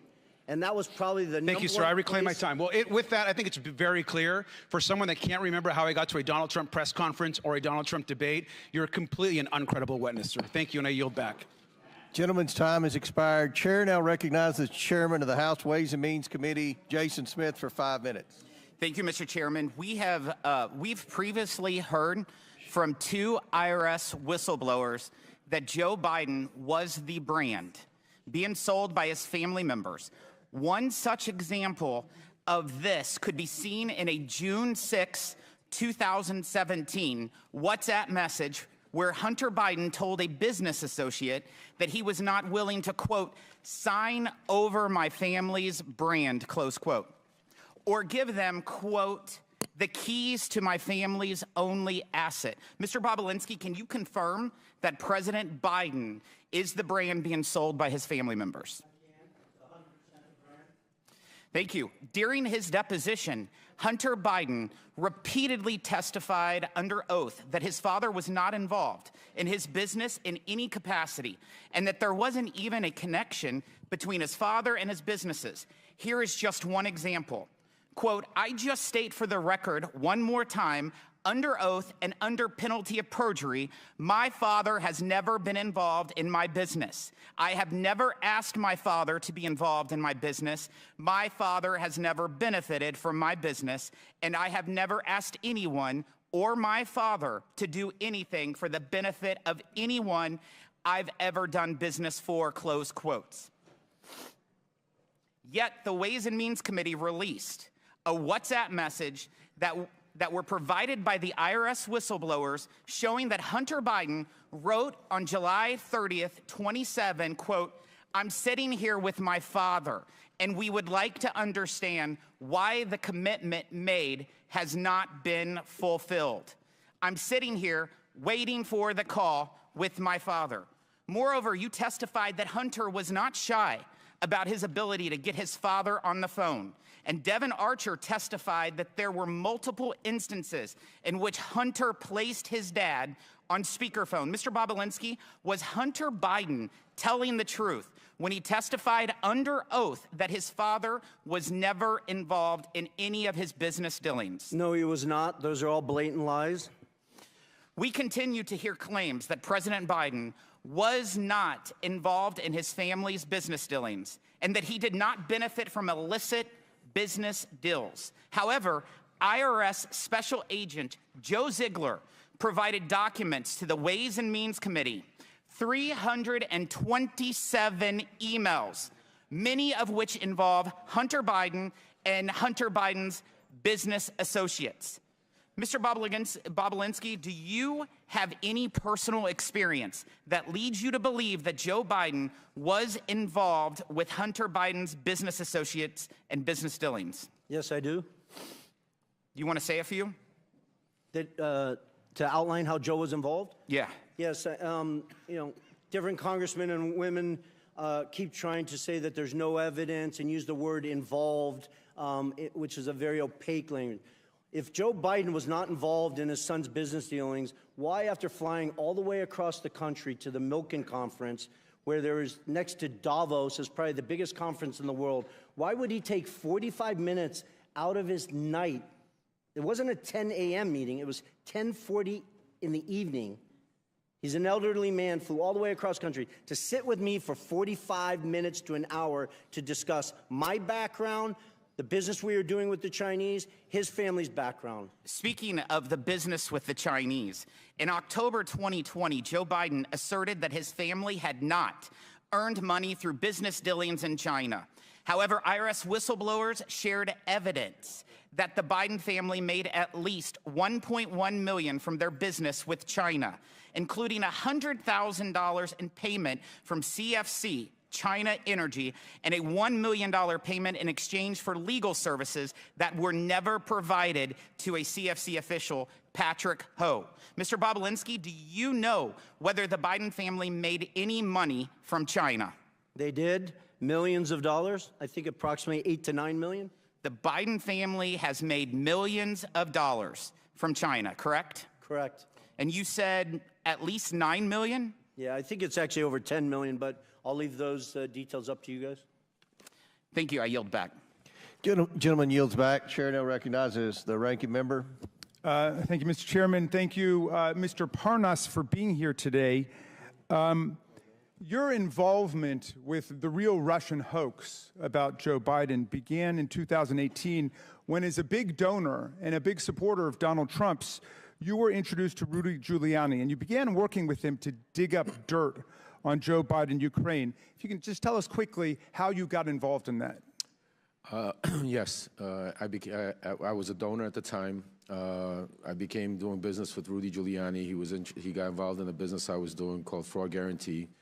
And in the midst, we started spending a lot of time together until eventually in November of 2018, he approached me and asked me about my connections in Ukraine.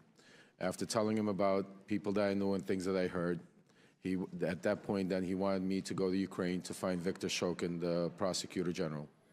And basically, he wanted to go from his fraud guarantee to guaranteeing a fraud on the American people. But after turning over every stone and going down every rabbit hole, including interviewing Viktor Shokin and Zlochevsky, the owner of Burisma, did you ever find the smoking gun or any evidence that Donald Trump was looking for to paste on Joe Biden? On the contrary, Representative Raskin, not only did we keep hitting dead walls and not finding the smoking gun, but we kept running into sources of the information that was coming out of Russia. In fact, Joe Biden was part of a global campaign, including by the United States, to oppose corruption and to go after the corrupt forces in Ukraine. Isn't that right? Yes, sir. At what point did the campaign to dig up dirt on Biden become a campaign to spread disinformation and lies about Biden? At some point, when we hit a few brick walls, all of a sudden, then I saw the shift between the BLT group, which included John Solomon, the media personality, and Rudy Giuliani and other Trump lawyers, to start trying to push narratives that we had no, that were not validated. We had no way to validate them. Basically, a letter would come over from somebody in Ukraine. I'd hand it over to John Solomon. Next thing you knew, he was on Fox TV 2 hours later with Sean Hannity. At what point did Mr. Giuliani begin working directly with Russian agents and Russian assets, individuals who would later become sanctioned by Donald Trump's own Treasury Department for spreading propaganda and disinformation against Joe Biden? It was sometime in probably around May, June of 2019. Were you aware, was Mr. Giuliani aware that these people were basically just doing the bidding of Vladimir Putin? Absolutely. So he had no hesitation about spreading lies that were concocted by Russian agents? As long as it fit the narrative, absolutely not. How were you and Giuliani able to take these false allegations peddled by corrupt officials and Russian agents and promote and amplify them here in the United States, in our political system? Weren't media groups skeptical of your claims? Most media groups, I'd probably say all except for Fox and a few other right-wing media groups, didn't want to take any of the information, and that aggravated Rudy Giuliani and John Solomon and other players. And the main group that was being pushed through was Fox, Sean Hannity, and some other media personnel over there. But then there was also other people that were doing the bidding for the Russian people in Congress, like Senator Ron Johnson, like Congressman Pete Sessions that sits here right now, that was with me from the very beginning on this journey into finding up digging dirt on Joe Biden. Is Putin's war on Ukraine today, which has cost hundreds of thousands of people's lives, is that part of the vaunted Russia hoax? Russia hoax? Absolutely not. Is it real? Yes, absolutely. I want to ask you a more personal question, if I might, Mr. Parnas, because in my several years living through this extraordinary period of American history, I've tried to ask people like Michael Cohen and Cassidy Hutchinson. I've wondered about people like General Milley, General Kelly. Why did you break with all of the deceit and corruption and lies of Donald Trump? How did you get out of that culture? I mean, it was very difficult. I actually had to hit a brick wall myself and get arrested, and to be able to get out of that cult. Because when you're in that cult, when you're around them, you have blinders on, and you're only able to see a certain amount of information. You're only able to hear the certain amount of information. You're not allowed to go out of the outside, out of the circle. And if you go outside of the circle, then you're not in the circle. So eventually, you brainwash yourself to believing certain things that are not true. When I was arrested and had some time to reflect and really understand what was going on, I started realizing, looking back and thinking back to moments in time of where I started thinking myself that this can't be true and we're doing something wrong. Well, thank you for telling the truth and helping America to end this nightmare. I yield back to you, Mr. Chairman. Chair now recognizes the chairman of the House Judiciary Committee, Jim Jordan. Thank you, Mr. Chairman. The ranking member just said that quote, Joe Biden was opposed to corruption. Really? So opposed, he leveraged $1 billion of American tax money to fire the prosecutor in Ukraine who was investigating Zolochevsky at Burisma, the company Hunter Biden sat on the board of. Wow. And the prosecutor who replaced Shokin, that Mr. Parnas referenced in his opening statement, Mr. Lutsenko, guess what he did? He took Zolochevsky off the wanted list and dropped the charges. Wow, he's really, really opposed to corruption there. Mr. Bobulinski, who's the big guy? Joe Biden. Are you sure about that? Because when Joe Biden. You're sure? I'm 1,000% sure. Because when Hunter Biden did his deposition under oath, he said, I don't know who it is, even though he was copied on an email that said H will hold 10% for the big guy. You sure it's the big guy is Joe Biden? 1,000%. And there's other text messages that back that up, that the brave whistleblowers, Shapley and Ziegler, have produced. Not from my phones, not from my BlackBerry that I took screenshots from. They took them from subpoenas directly from Apple's iCloud that back up the fact that Hunter knew the big guy was Joe Biden. The big guy is the brand. The big guy is the lift. The big guy is the one who showed up at golf outings, who took phone calls and meetings and lunches and dinners with Hunter Biden and his business associates. Is that right? Correct. Mr. Galanis, you referenced in your opening statement, May 4th, 2014, you were at a party at a restaurant in Brooklyn, New York. Can you tell me who else was there? Yeah, it was a birthday party, so there were more than 100 people there, but amongst them was Devin Archer, myself, the host, Alex Kuklarski, Yelena Baturna, her husband, and then Hunter Biden joined and tell us, I think you referenced a phone call that took place. Tell the committee what happened with that phone call. Who was involved in that phone call? As I testified in my opening statement, it was Yelena Baturna, her husband, myself, Hunter initiating it, Joe Biden on the speakerphone, and Devin Archer.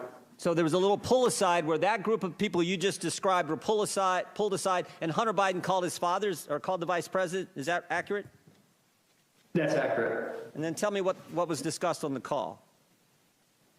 The discussion I testified was a relatively short discussion, but it was a discussion about Yelena and Yuri coming to town.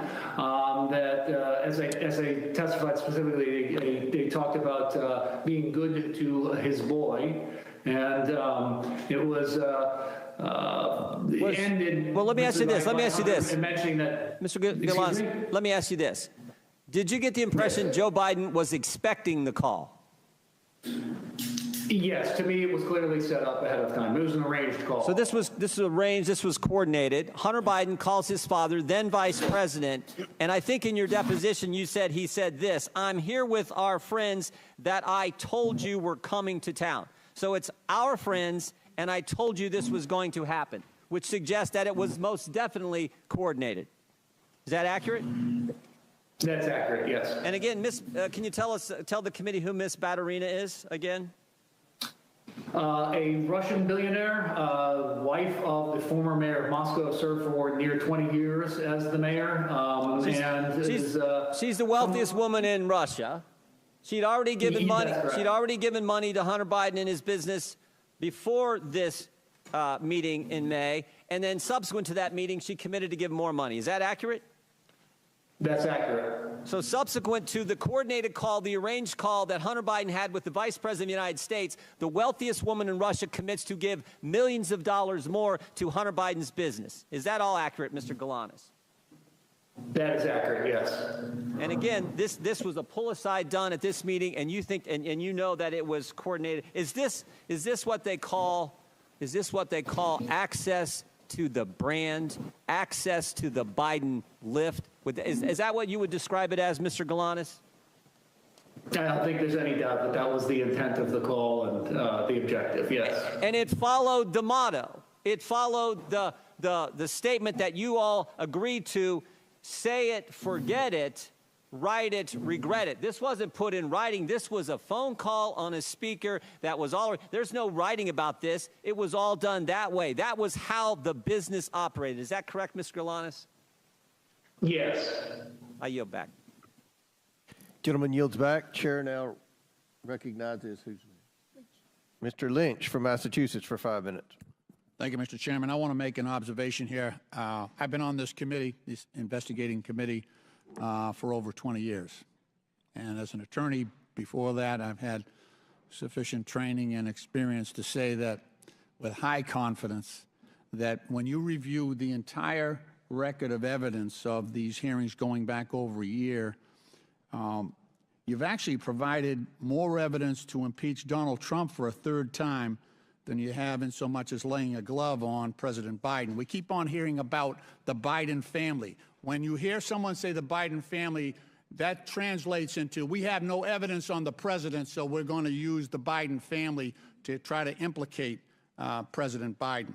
But by the constant bumbling and continually shifting arguments here, you've done nothing more than exonerate President Biden.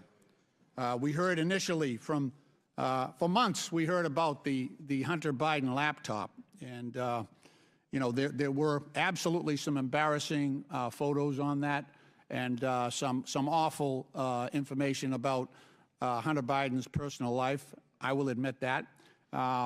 Then you bring in your own witnesses, your legal experts, before this committee, and have them testify. And what they said was amazing. They said there was no evidence to even suggest that there was support for articles of impeachment against the president. That was your legal experts, the Republican legal experts, that said that. Then we have statements by Mr. Jordan saying that that Mr. Smirnov was the most corroborating witness that the Republicans had, the strongest witness that they had. And, of course, after that, we find out through the Trump-appointed prosecutor that all of the information that Mr. Smirnov had provided was fabricated, false, and submitted by the inducement of Russian agents going after President Biden and trying to undermine our democratic system. And now we come to a point where, since that witness blew up, now we're going to prison, and we're reaching out to witnesses who have been convicted and sentenced to prison for stealing $80 million from the pensions of innocent workers. We can't get any lower at this point. That's your star witness. I want to remind people, he's sitting in prison. That's why he can't be here today. He's sitting in prison for scamming workers' pensions. I mean, how low can you get? Then it's the Republicans' idea that this is the best guy they can get to testify against the president. This is the best guy they can get. A guy sitting in prison who can't even be here. Mr. Parnas, you've talked about your own direct involvement with Mr. Giuliani, and you said that your mission was to dig up dirt on President Biden. Can you talk to us about the coordination between yourself and Mr. Giuliani? Thank you for being here. Thank you, Congressman. So basically, it was a shadow diplomacy run by Trump and Giuliani, where Giuliani was the shadow diplomacy Secretary of State. I was his right hand and basically the point person in Ukraine to not only dig up, validate, search, whatever needed to be done to try to find up some corruption against Joe or Hunter Biden to be able to present. Once I would receive whatever information I received, I would then meet with him, John Solomon, other members of the team like Pete Sessions and Derek Harvey or other people there to discuss what we found. At that point, from there, Giuliani would then go to the White House and share with the president. And that was the line of communication. You said also in your testimony that members of this committee, the Republican leadership, should have known before Smirnov was indicted that this information was fabricated about President Biden. Could you talk about that? Congressman Lynch, not that they should have known, they did know. They knew exactly what was going on. They knew that the evidence was not vetted. This information was just coming in from anywhere from left to right field, and it was being pushed straight to the halls of Congress without zero verification of it. Okay, thank you. Mr. Chairman, my time has expired, and I yield back. Gentleman's time's expired. Before I recognize Mr. Palmer, I'd like to enter into the record the testimony of Tony Bobulinski with the committee on February 13th, 2024. It corrects the record of Representative Garcia's, who did not provide your entire testimony. On page 147, you told the committee about your understanding of who invited you to the events referenced by Mr. Garcia. So without objection, I'd like to enter into the record the entire transcribed interview of Tony Bobulinski. And Mr. Chairman, I'd like to enter for the record an article from today's Daily Beast entitled "Texts Reveal More Russia Ties for Key Anti-Biden Witness Bobulinski." Okay, Daily Beast. Without objection. Chair now recognizes Mr. Palmer from Alabama for 5 minutes. Mr. Bobulinski, I have very limited time, and I want to get through a lot of information, so please answer these questions with a yes or no, if you don't mind. you have met Joe Biden. Isn't that correct? Correct. In fact, you had a meeting with Joe Biden. Isn't that correct? 2 of them. One of those times was before the Milken Conference in Los Angeles, May of 2017. Is that correct? It was during the Milken Conference. You provided a great deal of documentation to this committee. I want to show you some messages between you and Hunter Biden, be on the screen here, in May of 2017 before you first had a meeting with Joe Biden. These are messages between you and Hunter Biden dated May 2nd, 2017. Do you recognize these? I do. At the bottom, Hunter wrote, "Dad, not in now until 11. Let's me and Jim meet at 10 at Beverly Hilton where he's staying." Jim is James Biden, President Biden's brother. Is that correct? Correct. The next set of messages is, if you put those on screen, is between another business associate of Hunter Biden's and you. His name is James. Do you recognize it? I do. At the top, you write, "About to meet Hunter, Jim, and I guess Joe at Beverly Hilton Hotel." Joe is now President Joe Biden. Is that correct? Correct.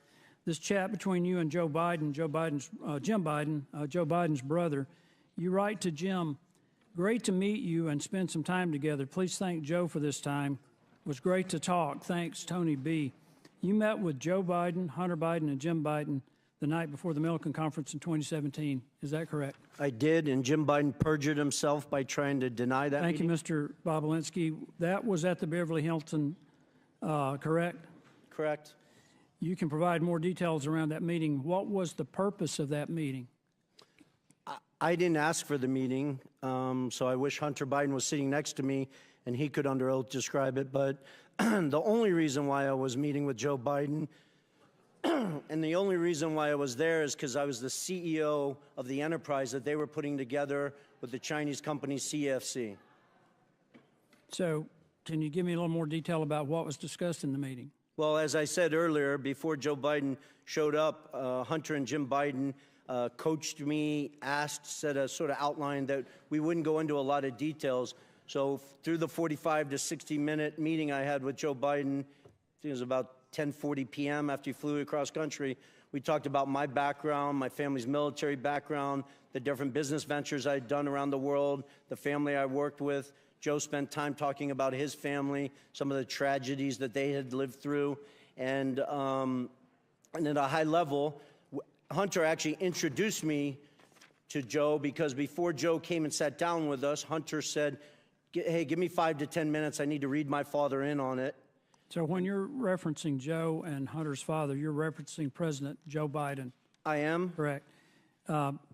These 4 images, well, in this message you sent to James again, you said you spent more time with Joe and Jim this morning. And to be factually correct, that's President Joe Biden and James Biden, his brother.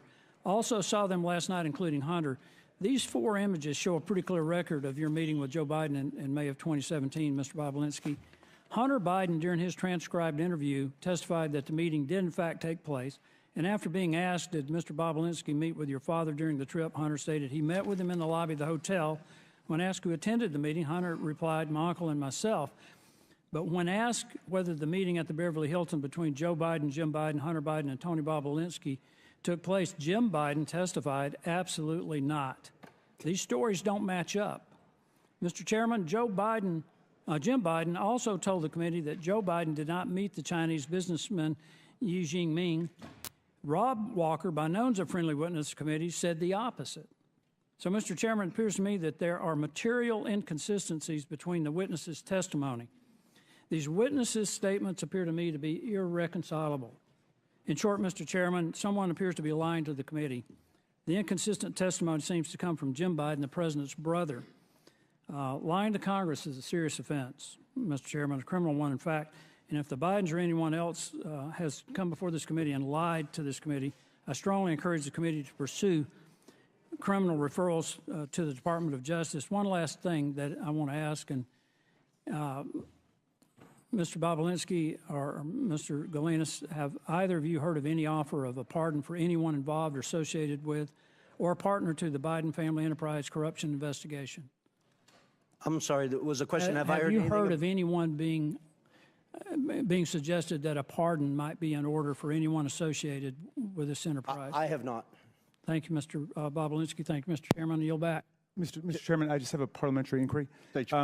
We've heard for months now and seen the photo of that BlackBerry with the cracked screen. Does the committee have in its possession the data from Mr. Bobulinski's phone from which he's allegedly taken these pictures? Because I think we need the data that they keep referring to. And maybe Mr. Bobulinski could just turn it over to us, or we could subpoena it today. We have the images that we have shared with you. Right, I saw the picture of the cracked BlackBerry, but do we have the underlying texts that are being referred to by my friend Mr. Palmer?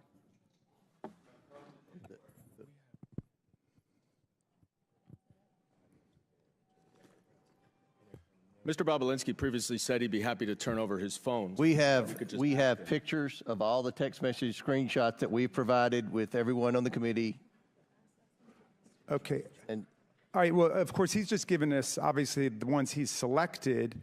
I'm wondering whether we could get all of those texts, and I would move that the committee subpoena Mr. Bobulinski's BlackBerry phone on which messages with Hunter Biden and the Oneida Holdings partners are saved.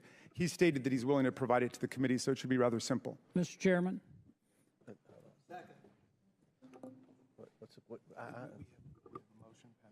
Yeah. Okay, there's a motion to subpoena Bobulinski's BlackBerry. Yeah, with the texts that were just referenced by Mr. Palmer. Chair recognizes Mr. Jordan. I move the table in motion. There's a motion to table. I request the motion is to table is not debatable. As many are in favor of tabling may signify by saying aye. Aye. All those opposed signify by saying no. No. In the opinion of the chair, the ayes have it, and the motion to table is agreed to. Mr. Chairman, what we're doing is we're tabling evidence here, which you keep relying on, so I'm going to ask for a recorded vote for that. Yeah. That just makes no sense. A recorded vote is ordered. We'll suspend for a moment. We don't, this is a committee hearing. We don't have the clerk. Will somebody go find the clerk? I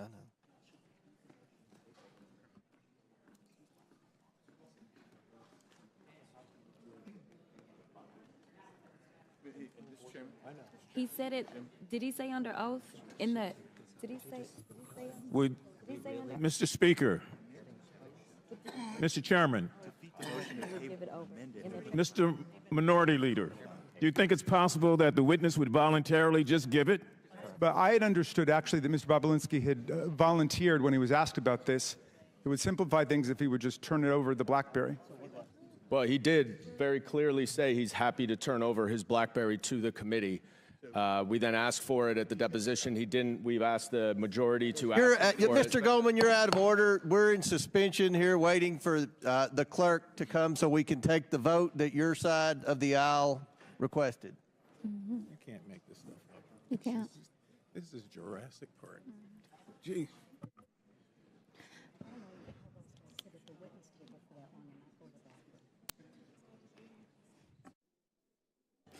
Mr. Ranking Member.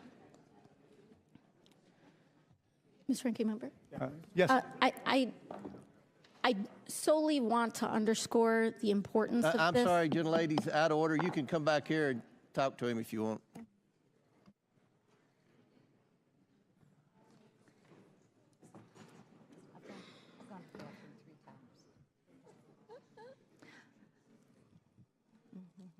Mr. Chairman. Mr. Chairman. Yes. We don't even have. You're going to. I said Ms. Ocasio-Cortez would have to come up. You will as well. Sorry.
Mr. Chairman, just an invitation to regular order. We have Democratic clerks who are faithful to the rule of law and could do this if you're waiting for clerks. And we'll all be here to watch, to document their work. So, I mean, in other words, if you want to conduct the vote with the Democratic clerks, we can do it. With a recorded vote is ordered. The clerk will call the roll. Mr. Jordan. Mr. Jordan votes yes. Mr. Turner. Mr. Gosar. Ms. Fox. Mr. Grothman. Mr. Grothman votes yes. Mr. Cloud. Mr. Cloud votes yes. Mr. Palmer. Mr. Palmer votes aye. Mr. Higgins. Mr. Higgins votes yes. Mr. Sessions. Mr. Sessions votes aye. Mr. Biggs. Mr. Biggs votes aye. Ms. Mace. Ms. Mace votes aye. Mr. LaTurner. Mr. LaTurner votes aye. Mr. Fallon. Mr. Donalds. Mr. Donalds votes yes. Mr. Perry. Mr. Timmons. Mr. Timmons votes aye. Mr. Burchett. Ms. Green. Aye. Ms. Green votes aye. Ms. McLean. Ms. McLean votes aye. Ms. Boebert. Mr. Fry. Mr. Fry votes aye. Ms. Luna. Mr. Langworthy. Mr. Langworthy votes aye. Mr. Burleson. Mr. Waltz. Mr. Waltz votes aye. Mr. Raskin. No. Mr. Raskin votes no. Ms. Norton. Mr. Lynch. No. Mr. Lynch votes no. Mr. Connolly. Nay. Mr. Connolly votes nay. Mr. Krishnamurthy. No. Mr. Krishnamurthy votes no. Mr. Khanna. Mr. Mfume. No. Mr. Mfume votes no. Ms. Ocasio-Cortez. Nay. Ms. Ocasio-Cortez votes nay. Ms. Porter. Ms. Bush. Ms. Brown. Ms. Stansbury. Mr. Garcia. Mr. Garcia votes no. Mr. Frost. Ms. Lee. Ms. Lee votes no. Mr. Kassar. Mr. Kassar votes no. Ms. Crockett. No. Ms. Crockett votes no. Mr. Goldman. No. Mr. Goldman votes no. Mr. Moskowitz. Mr. Moskowitz votes no. Ms. Tlaib. Ms. Tlaib votes no. Ms. Presley. Ms. Presley votes no. Mr. Chairman. I vote yes. And how is Mr. Burleson recorded? Mr. Chairman votes yes. Mr. Burleson is not recorded. Mr. Burleson votes yes. How is Ms. Boebert recorded? Ms. Boebert is not recorded. Ms. Boebert votes aye. How is Mr. Turner recorded? Mr. Turner is not recorded. Mr. Turner votes aye. How is Mr. Frost recorded? Mr. Frost is not recorded. Mr. Frost votes no. Porter. How is Mr. Fallon recorded? Mr. Fallon is not recorded. Mr. Fallon votes aye. How is Ms. Porter recorded? Ms. Porter is not recorded. No. Ms. Porter votes no. Will the clerk tally the report?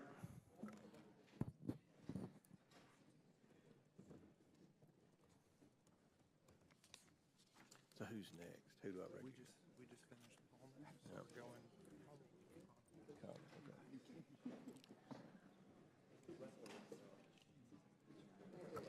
Mr. Chairman, on this vote, the ayes are 21, the nays are 16.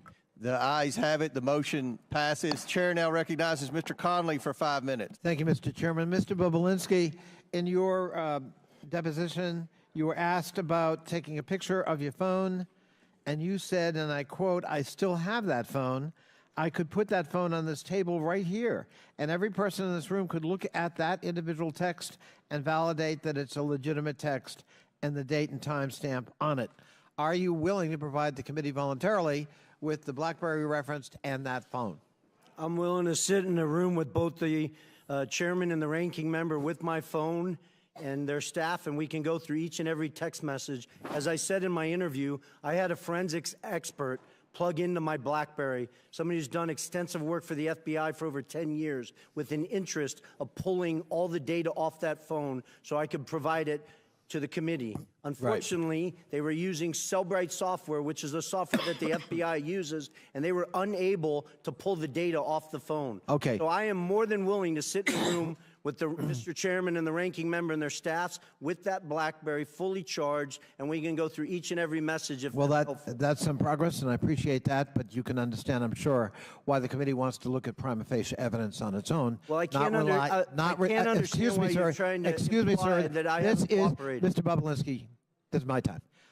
You can understand why we would want to look at evidence raw and unvarnished so that we can make our own determination. But thank you for your willingness to cooperate, at least at that level. Mr. Parmas, you observed back in 2023 in a letter you sent to Chairman Comer that there were flagrant examples of Giuliani interfering in Ukrainian politics, unquote. Why would Giuliani be interfering in another country's politics? I mean, Giuliani would do and say whatever he needed for the purpose of getting the information he wanted to secure Donald Trump 2020 election. So just a prime example of one of the things he did, he had a close relationship with then a boxer, Vladimir Klitschko, who was then the mayor in Ukraine. When the new president came over, there was rumors about maybe him not staying in office as mayor of Ukraine. Klitschko flew to New York, met with Rudy Giuliani, and then on a meeting that we had with Andrei Yermak in Spain that was relevant, had to do with President Zelensky announcing an investigation into Joe and Hunter Biden.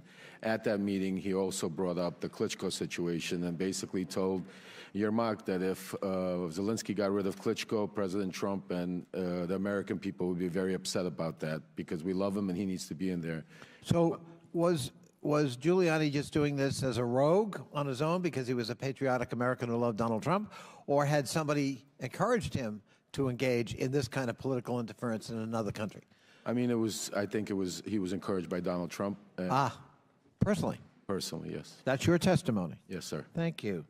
In your letter, you also said that Mr. Giuliani was to, quote, deliver a precise message in very strict words, unquote, with respect to the administration of the then newly installed president of Ukraine, President Zelensky. What did you understand a very strict message, or a message of very strict words, construed, and what was that message that you delivered that was in very strict words? Yes, Congressman. He basically told me not to be nice, to be very stern, and relay the message that unless Zelensky announced an investigation into the Bidens by Monday, this was Sunday, that there would be no cooperation, no aid to Ukraine from the United States, and the Vice President Pence at the time that was scheduled to appear for the inauguration would not appear to the inauguration. That would seem to corroborate that very famous and beautiful telephone conversation between President Trump then and President Zelensky basically saying, but I need a favor, and hinting that there'd be withholding of military aid until that favor was delivered. Is that fair? Oh, absolutely. I was a part of setting up that phone call, that famous phone call that Trump had with Zelensky. I think your testimony is very important, Mr. Parnas, and it's under oath. Yes, sir. I thank you. I yield back. Chair now recognizes Ms. Taylor Greene from Georgia for 5 minutes. Thank you, Mr. Chairman. Joe Biden continues to lie to the American people about his role in his family's businesses. In 2020, he stood up on stage of a presidential debate and told the American people that his family didn't take any money from China. That was a lie.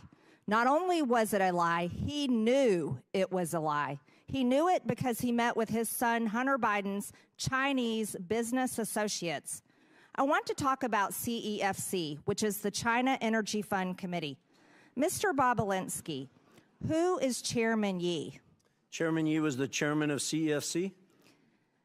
Thank you. Jim Biden told the FBI and IRS that Chairman Yi was the protege of Xi Jinping, the leader of China and the Chinese Communist Party. Mr. Bobulinski, Rob Walker told this committee that Joe Biden met Chairman Yi. Are you aware of that? Yes or no? I am now. I wasn't at the time. And Joe Biden also met with you, is that right? Yes, he did. Twice. Who is Director Zhang? Director Zhang was the number 2 at CFC. The executive director of CEFC, the number 2? Yeah, he was the number 2 executive, but really the point person that I worked with and the Biden family worked with, and he's the individual that Hunter Biden was shaking down at the end of July 2017, demanding that they fund the $10 million. They ultimately sent 5, but $10 million directly to Hunter Biden's account, Owasco. Thank you, Mr. Bobulinski. I want to show you a text message that Hunter Biden sent to you and his other business associates. I'm holding it right here. I'll read it to you. Hey, Tony, I have an idea. In light of the fact we are at an impasse of sorts, and both James' lawyers and my chairman gave an emphatic no, I think we should all meet in Romania. He's speaking about my chairman. When Hunter Biden came in for his deposition, he said that he was referring to Chairman Yi, and that the rest of your group referred to Zhang as a different chairman. Does this make any sense to you? That's a lie. I never heard Director Zhang referenced as chairman, and I had direct communications with Director Zhang over WeChat, met him in Romania, met him in Moscow, met him around the world in New York, trying to develop this business, and he was never referred to as the chairman, first of all. Second of all, that makes absolutely no sense in the context of this message because we are discussing Oneida Holdings, LLC. Thank you. So he was not the chairman, just to clarify. Yes, correct. Or no? Okay. So I want to show you another text. When he said his chairman, he was talking about his dad. This is from Rob Walker. It didn't seem to make much sense to Rob Walker either. So he said that when Hunter, he said this to you, when Hunter was talking about his chairman, he was talking about his dad. When Rob Walker came in to give his transcribed interview to the committee, he basically said, well, Hunter was high or confused or mad. And Rob Walker said that he was just trying to calm things down between you and Hunter. But that doesn't really answer the question about who Hunter Biden is talking about. Hunter Biden lied to this committee. So here, clearly, he says, Rob Walker's saying he's talking about his dad. So I want to be very clear. We've established that Zhang is not the chairman, obviously. Is that correct? Yes or no? Correct. Let me show you another message. This message doesn't call Zhang Chairman Zhang, does it? It just says the Chinese want to do business with the Bidens. As a matter of fact, it says, both coming to be my partner, to be partners with the Bidens, with an S. He, Zhang, is implied, has implied that the number 1 has made it clear and available to him. Who is the number 1? The number 1 is Xi Jinping. Xi Jinping, the president of China? Yes or no? The leader of the Communist Party, the CCP? Yes. Is the number 1? Yes, that's the number 1 that Hunter was referencing in that message. Now, let's be very clear. This was in 2017, but I would like to make it known for this committee that Joe Biden told the press in 2016, as a matter of fact, I quote, "Yeah, I am. I am going to run in 2020. He told the press in 2016 that he was running for president of the United States in 2020. So here is the Bidens doing business in China in 2017 when everybody knew he was planning to be president of the United States. Do you see that to be a serious problem, Mr. Bobulinski? I do, and I wish this committee would thoroughly investigate it and focus on all the evidence that the SDNY has on CFC. They had FISA warrants, so they were recording conversations, and I wish they disclose all that data and fact to this committee. Thank you, Mr. Bobulinski. I yield, Mr. Chairman. Gentlelady yields back. Chair now recognize Mr. Kristamorte for 5 minutes. Thank you, Mr. Chair. Mr. Parnas, Rudy Giuliani tasked you with, quote, a mission to travel the globe to find dirt to damage the Biden's reputation in the 2018-2019 timeframe, right? Correct, yes. And this was in an effort to secure Trump's re-election as president in 2020, right? Correct, yes. And by dirt, you mean evidence of wrongdoing or criminality, right? Yes, sir. And in your travels, you found, quote, precisely zero proof of the Biden's criminality, right? Correct. And there was no evidence of the Biden's corruption in Ukraine because, as you said, there truly was none, right? Correct, yes, sir. Now, interestingly, you have looked for dirt around the world about the Bidens and specifically Joe Biden in particular, and you say the FBI, CIA, NSA have all failed to produce any evidence of criminal wrongdoing, right? Correct. Not only that, but former Ukrainian President Petro Poroshenko stated, quote, there's not a single word of truth to these allegations about Joe Biden, right? Absolutely, yes, sir. Now, there's a guy named Yuri Lutsenko, who's the former prosecutor general of Ukraine, and he also, quote, confirmed that nothing ties the Bidens to criminal activity in Ukraine, right? Correct. And then there's another prosecutor general named Viktor Shokin, who also said he conceded, quote, that he had no evidence that either Joe or Hunter Biden had ever interfered with Ukrainian law, right? Yes, sir. And the reason you know this is because you talked to each of these people, right? Yes, sir. And your job was to try to dig up dirt or manufacture dirt, right? Yes, sir. And yet we have conducted months of hearings, and because there's been no evidence of wrongdoing, you've called this whole impeachment inquiry a, quote, wild goose chase, right? Yes, sir. Now, interestingly, we've heard from the other side that, quote, the real quid pro quo wasn't Donald Trump. It was Joe Biden when he tried to hold up foreign aid when he was vice president in exchange for firing the federal prosecutor in Ukraine that was investigating the corruption from his son. Now, you, again, looked for evidence to support this claim. There is no evidence, correct? Correct. That was false. In fact, firing the prosecutor would make it more likely that they would go after the company in question, Burisma, not less, right? Well, the ironic part is the reason why majority of the world and Ukraine and the Obama administration wanted to get rid of Viktor Shokin because he was corrupt, not because he was investigating Burisma, because he was stalling investigations for UK that was looking into a $23 million they wanted to get out from Zlochevsky, and Shokin stalled that investigation. So it was the logic is just the opposite of what the majority claims is to be the case, namely that they say that somehow Joe Biden was out to fire the prosecutor to reduce the chances of a prosecution of Burisma. But actually, in firing that prosecutor, he increased the chances of prosecuting Burisma, right? Absolutely correct, yes. So let me just talk to you about what some of the other witnesses in this impeachment inquiry have said. Jonathan Turley, the constitutional expert the Republicans brought forward, said there's no evidence of which he was aware to support impeaching the president. You agree with that, correct? 100%. Garrett Graves, a colleague of ours, said just last week, quote, have I seen anything that is impeachable? No, I haven't. You agree with that statement as well? Yes, sir. Last year, our Republican colleague Ken Buck, who's about to retire, said that evidence of wrongdoing by President Biden, quote, doesn't exist right now. It doesn't exist now. It didn't exist then, right? That's exactly true, sir. Sir, how many times have you met Donald Trump? Well over 10 times, I'd say. I'd have to count, but lots of times. Is there anything that you'd like to relate to us about your conversations with Donald Trump that would bear on the conduct of these proceedings? I mean, Donald Trump was aware of everything that was going on that day in the Red Room when we were in the White House. After Rudy bringing Donald Trump up to speed on that I could go out to Ukraine and get Viktor Shokin, Donald Trump approached me, shook my hand, said, "Thank you for all that you're doing. Keep up the good work," patted me on the back, took pictures, and I was off to Ukraine. To meet with Viktor Shokin?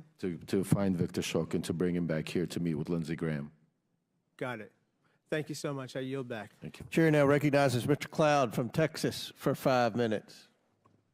Thank you, Chairman. Now, we have heard time after time Joe Biden, say that he had no knowledge whatsoever about the business dealings, and that changed. He had never allegedly had any conversation with Hunter. Then they moved the ball to say that, well, he didn't have any business dealings, he wasn't involved, didn't have any financial contribution. Since then, we've uncovered about 20 shell companies, and we have bank records that bring light to that. And while we can't cover all 20 shell companies in 5 minutes, I wanted to focus on one, and that is Rosemont Seneca Bohai. Rosemont Seneca Bohai is interesting, and Devin Archer had testified, and he said this in his testimony. He said that this entity, quote, was used as a common entity, owned 50-50 on a handshake deal between Devin and Hunter splitting these shares. Actually, that was your words, Mr. Galanis. Do you stand by those words? Yes, I do.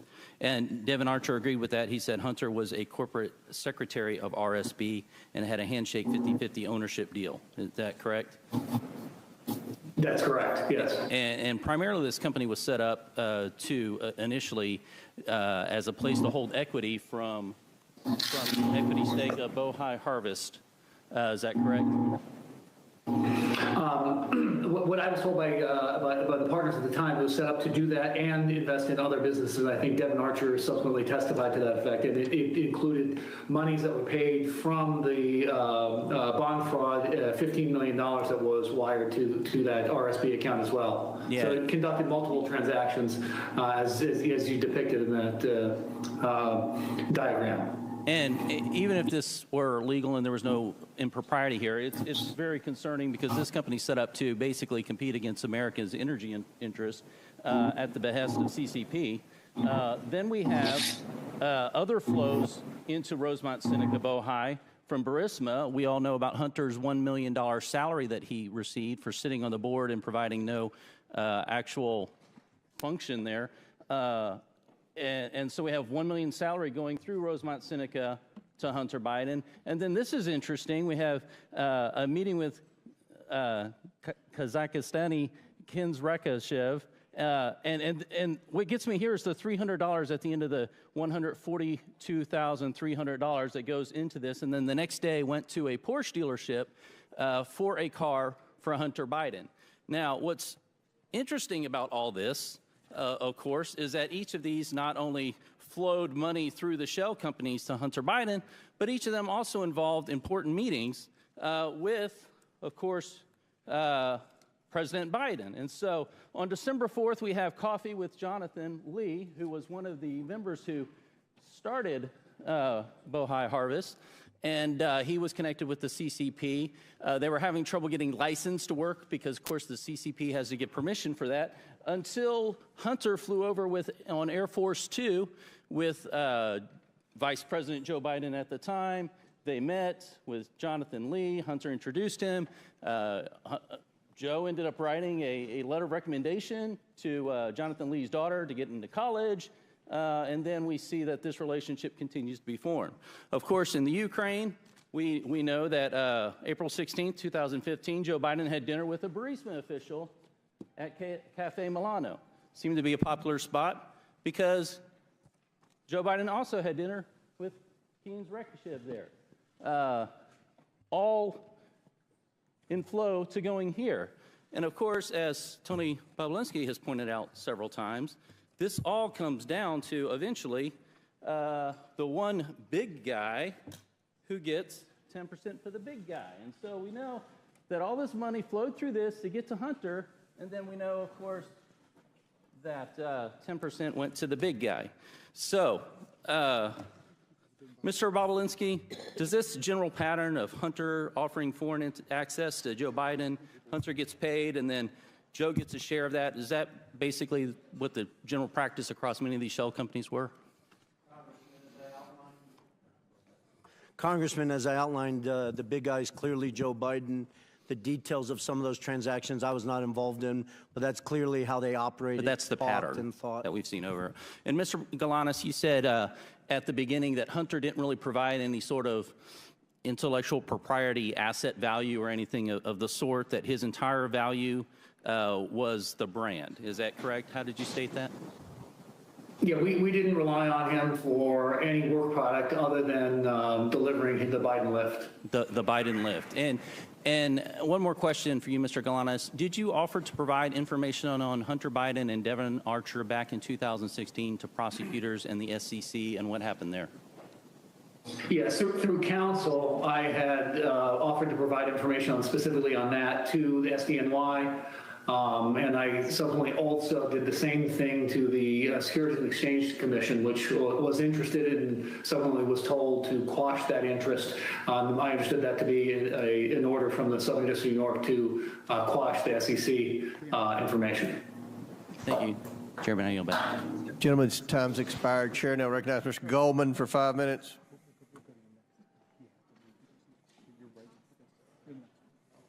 Thank you, Mr. Chairman. I only have 5 minutes, Mr. Bobulinski, so I'm going to try to move quickly, and I'd appreciate if you just answer the questions.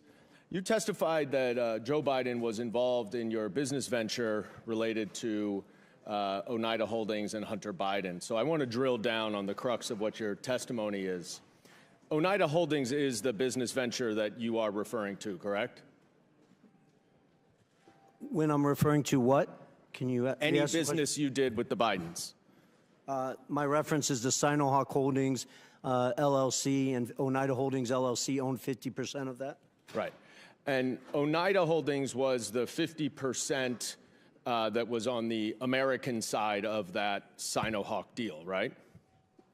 It was the 50% that was the Biden side of it. Some of the, James Gilliar is not an American, so. Sorry, fair enough. And it was a joint partnership memorialized in an incorporating document, correct? And it had equal shares divided among 5 partners. Is that right?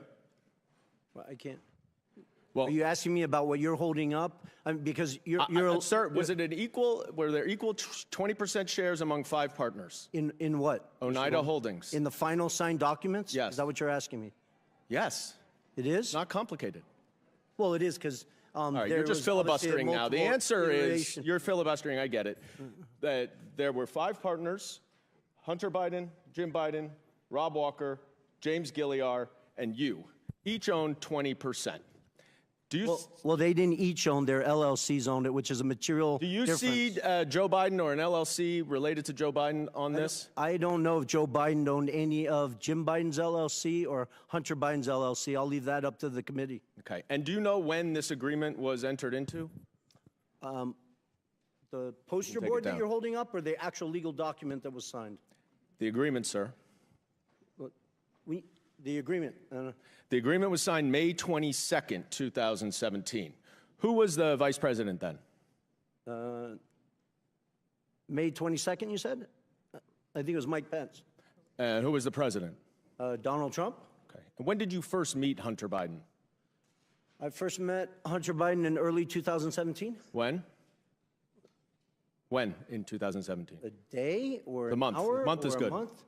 I believe I briefly met him in New York, but I spent the first meeting I had extensive time with him was in early May 2017. Okay, and that was around the same time that you had those 2 meetings with Joe Biden, right? It was, but prior to that, I had numerous discussions you have with said, Hunter. You have said I had lawyers working through the documents that you're Can I asking? please reclaim my time, sir? As I said, we have to move quickly here.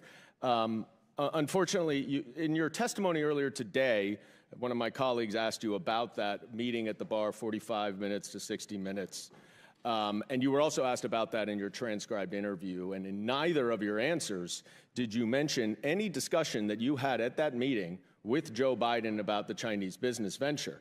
Yet, in grandiose terms here today, you have declared that Joe Biden was involved and that you have mountains of irrefutable evidence to support it. So let's look at the mountains of irrefutable evidence. You provided the committee with a screenshot of a text message that is between James Gilliard and you, dated May 11th, 2017. You see this? I don't know if you can see it. If you can't see, it's just you and James Gilliard, though, right? You remember this text message, I'm sure. Generally, yes. All right. And in it, Gilliard writes, "Man, you are right. Let's get the company set up, then tell H and family the high stakes and get Joe involved." And 2 days later, Mr. Gilliard sent an email to you, CCing Rob Walker and Hunter Biden, in which he suggested a division of the company and included a proposal of, quote, 10% held by H for the big guy, question mark. You remember that, right? The infamous email with the big guy? Yes, Yeah. I do. Did anyone ever respond to that email? Yes, they did, numerous times. Sorry. Hunter Biden himself did. Excuse me. You're right. Well, no, I think that's important because Hunter Biden has claimed that he didn't respond to it, and he responded to it, I believe, You're just going to times. filibuster. I reclaim my time that's running out, but I will say no one responded to the big guy reference for 10.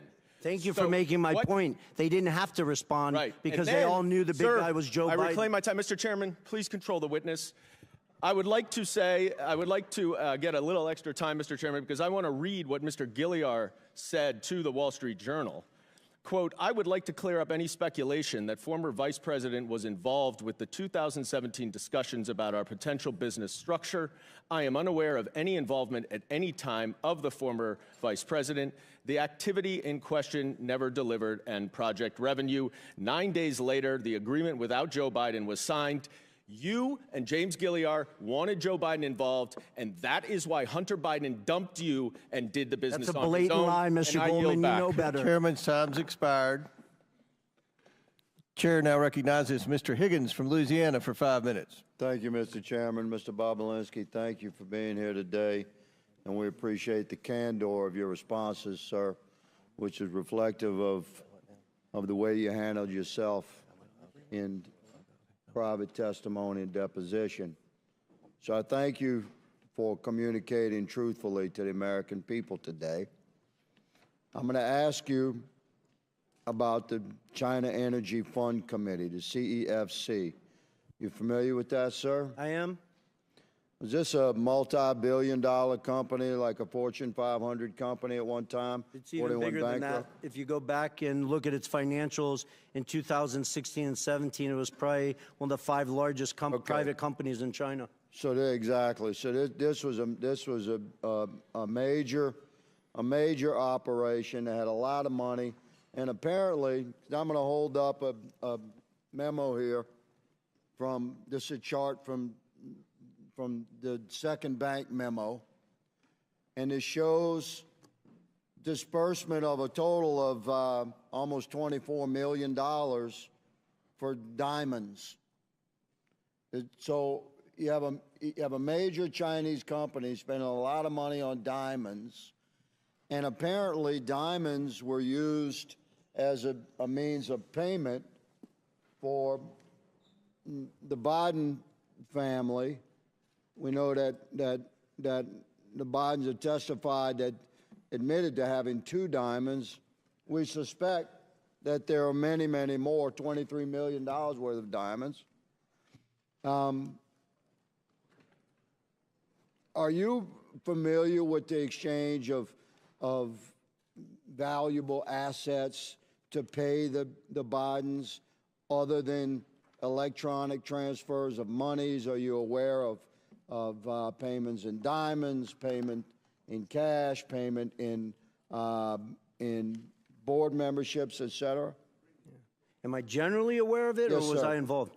Yeah, I read Jim Biden's and Hunter Biden's transcript multiple times. Jim Biden in that transcript references 2 diamonds that were given to Hunter Biden. One, he implies, was in 2015 by an individual who he couldn't recall his name, but the individual's name is Scott O. who was a surrogate for CFC, and then apparently a second diamond was given at a meeting in Miami, and I really want to set the record clear. I was not at that physical meeting. I was in Miami, but I was not at that physical meeting. That's what I told the FBI in my transcribed interview. Are you aware, Mr. Bobulinski, of a pattern of bribery, of bribe payments coming from the China Energy Fund Committee? I appreciate that question. I wish everyone on this committee would read the 1,200 pages of testimony in an 8-day trial in the SDNY where Mr. Goldman used to work while the actual trial was going on, that accused numerous executives, ultimately Patrick Ho, of corruption, bribing, leaving shoeboxes of cash to a variety of political figures in Africa. Exactly. So, Mr. Bobulinski, from your perch within the Biden family operations and their interactions with major businesses in China in the exchange of millions of dollars that are known, we've tracked them through bank records, through suspicious activity reports, through emails, through communications that this committee has documented. There's no debate that millions and millions of dollars flowed into the Biden family's bank accounts. But the existence of other forms of payment is fascinating because diamonds are untraceable. We really don't know how many diamonds the Bidens received, do we? We don't. And for somebody who's been to mainland China probably 10 plus times, Hong Kong probably 15 plus times, I had hundreds of people, Congressman, I had hundreds of people working for me in mainland China. At one point, I never got a diamond from any businessman or woman. So, Mr. Bobulinski, I shift quickly to a text message. Are you familiar with this? It's from a gentleman named James. Generally, yes. Yes, says, don't mention Joe being involved. It's only when you're face to face. I know you know that, but they are paranoid. And there's a response saying, okay, they should be paranoid about things. And then there's a response saying, for real. So what is meant by don't mention Joe being involved? It's only when you're face to face. I know you know that, but they are paranoid. Well, I think it outlines how the Bidens operated, not specifically just with CFC. You have Galanis here testifying and numerous other witnesses that have given you tremendous amount of evidence that outline they worked to obfuscate it, create layers of obstruction. That's the reason why Rob Walker was getting sent millions of dollars instead of Hunter Biden directly. That's the reason why Devin Archer was receiving millions of dollars instead of going to Hunter directly. You guys have a mountain of evidence that stacks high and answers that question on how they obfuscated. They lived in a world of plausible deniability. Thank you, Mr. Bobulinski. Mr. Chairman, my time has expired. I yield. Chair now recognizes Ms. Norton from D.C. for 5 minutes. Thank you, Mr. Chairman. Mr. Galanis, thank you for appearing voluntarily for this hearing from Alabama. I understand you are currently serving a 189-month sentence in federal prison, almost 16 years, after being convicted of not one, but two, but not one, not two, but three different schemes. The victims of your schemes, as the judge who presided over your criminal prosecution noted, included, and here I quote, one of the poorest Native American tribes in the country, as well as pension funds held for the benefit of transit workers, longshoremen, housing authority workers, and city employees, hardworking people, everyday people, among others. The court also noted that you personally benefited from these schemes, and again I quote, using over $8 million, almost $9 million, for lavish personal expenditures, including home expenses, automobiles, travel, clothing, jewelry expenses, and meanwhile, investors were left with nothing. But this is not your only encounter with prosecutors. In another case, the Security and Exchange Commission charged you in 2005 with accounting fraud in connection with your involvement with Penthouse magazine. And in 2010, you were convicted of attempted tax evasion and were sentenced to 5 years probation in order to pay nearly $2 million in restitution. In imposing your prison sentence, the judge noted that you are, and here I quote, an extremely talented man, extremely gifted in his interpersonal skills, uncommonly so.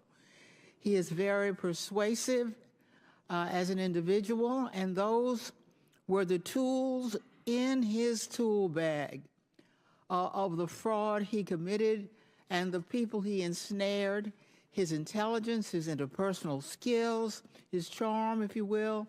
And this is something that is not unseen in people who are commonly referred to as con artists. Another judge who presided over your case referred to you as, quote, a skillful con artist. A skillful con artist, that is who my Republican colleagues are relying on to carry their water in this sham impeachment inquiry after their last star witness, the author of the infamous FBI Form 1023, was indicted for lying and outed as a likely Republican agent. It is time we put an end to this pathetic and desperate inquiry. I yield my remaining time to Ranking Member Raskin. Ms. Norton, thank you very much. So for more than a year now, we've heard innuendo, rumors, propaganda, big lies, but no facts, no evidence that could reasonably support the finding of impeachable high crimes and misdemeanors against President Biden. In our first real impeachment hearing, the majority invited several expert witnesses who came together, and their witnesses agreed with that there was nothing that remotely approached the level of proof needed to support a finding of high crimes and misdemeanors that one would impeach a president for. And now we come back again today, and the majority has two witnesses. One, the designated con man as determined by two different federal courts, not without talent, but someone who deploys his talent towards the purposes of exploiting Native American Indian tribes, pensioners, and other innocent investors. And then Mr. Bobulinski, who offers a lot of rhetoric and a lot of hot air, but absolutely no facts that could indict the President of the United States for high crimes and misdemeanors, impeachable offenses against the Republic, the kinds of offenses which James Madison said are great attacks on the Republic itself, great affronts to our Republican form of government. And nobody on their side can even tell us what is the impeachable high crime and misdemeanor, which suggests that they are moving in the direction of criminal referrals, and they should start by looking at their own witnesses. I yield back to you, Mr. Chairman. And I'd like to remind the ranking member and Ms. Norton, the witness, Mr. Galanis, was partners with Hunter Biden. That's why he's here. We have their partners. You could have invited partners, but you invited this guy. Yeah, Donald Trump's partner, Mr. Parnas, who was working with Donald Trump and Rudy Giuliani. Rudy Giuliani's partner. Okay, yeah. All right. Chair recognizes Mr. Groffman. Yeah, we got a variety of things I'd like to go through, but first, Mr. Lynch complained about Mr. Galanis testifying from prison. So I'd like to ask unanimous consent to enter into the record the Department of Justice's own press release announcing the sentencing of the Democrats' witness, Lev Parnas, to 20 months in prison for, among other things, making false statements. Without objection on Donald Trump's partner. Thank you. Now, Mr. Chairman, you know, we had originally hoped that we'd see a few more witnesses to here today. They're not here, but I would like to run a brief tape because I showed up today hoping I'd be asking these witnesses a little bit more about this tape. I know that you know, there's some mystery, or some people feel it's still ambiguous as to how this prosecutor was fired in Ukraine, and I wonder if this tape could do a little bit more to shed light on why that prosecutor was fired and why we want Hunter Biden and Mr. Archer here today.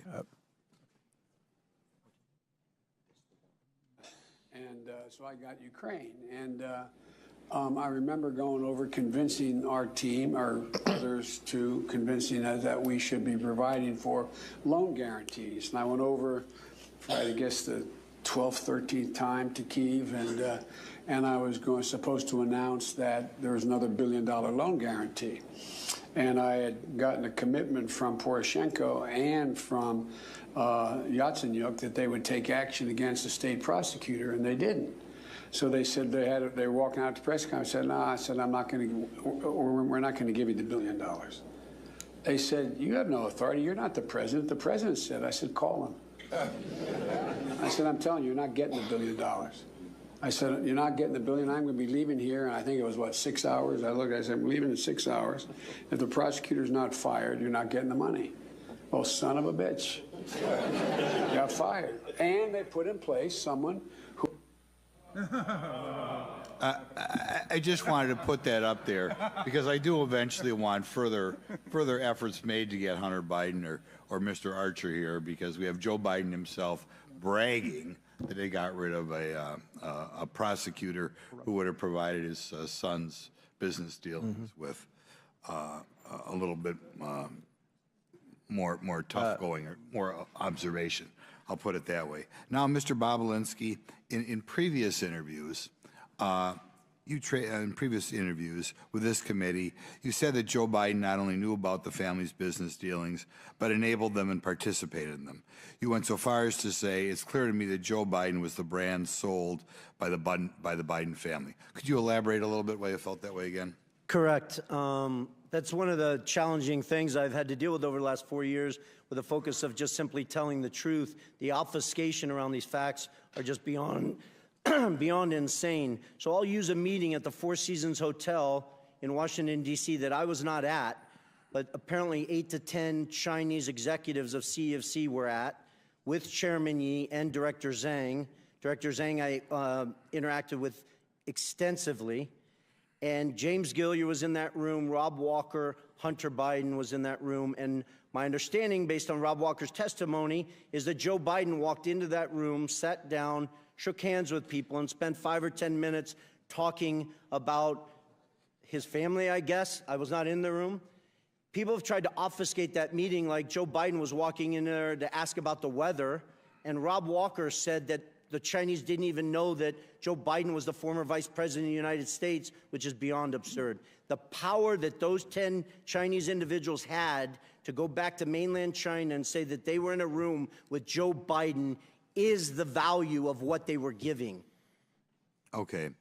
You stated that the Biden family concocted a scheme to give Joe plausible deniability. Could you elaborate on that a little bit? Well, I would just point to all the different text messages and communications. They call him the big guy. I wasn't involved with Mr. Galanis or Mr. Archer, but they're giving you numerous data points. There was obfuscation. They didn't use his name. They used the big guy. You weren't supposed to talk about it. It was just, you know. And you personally met with the vice president? I did twice. Okay, and it was obvious. Did he say anything that indicates that you wanted him to help his son, that sort of thing?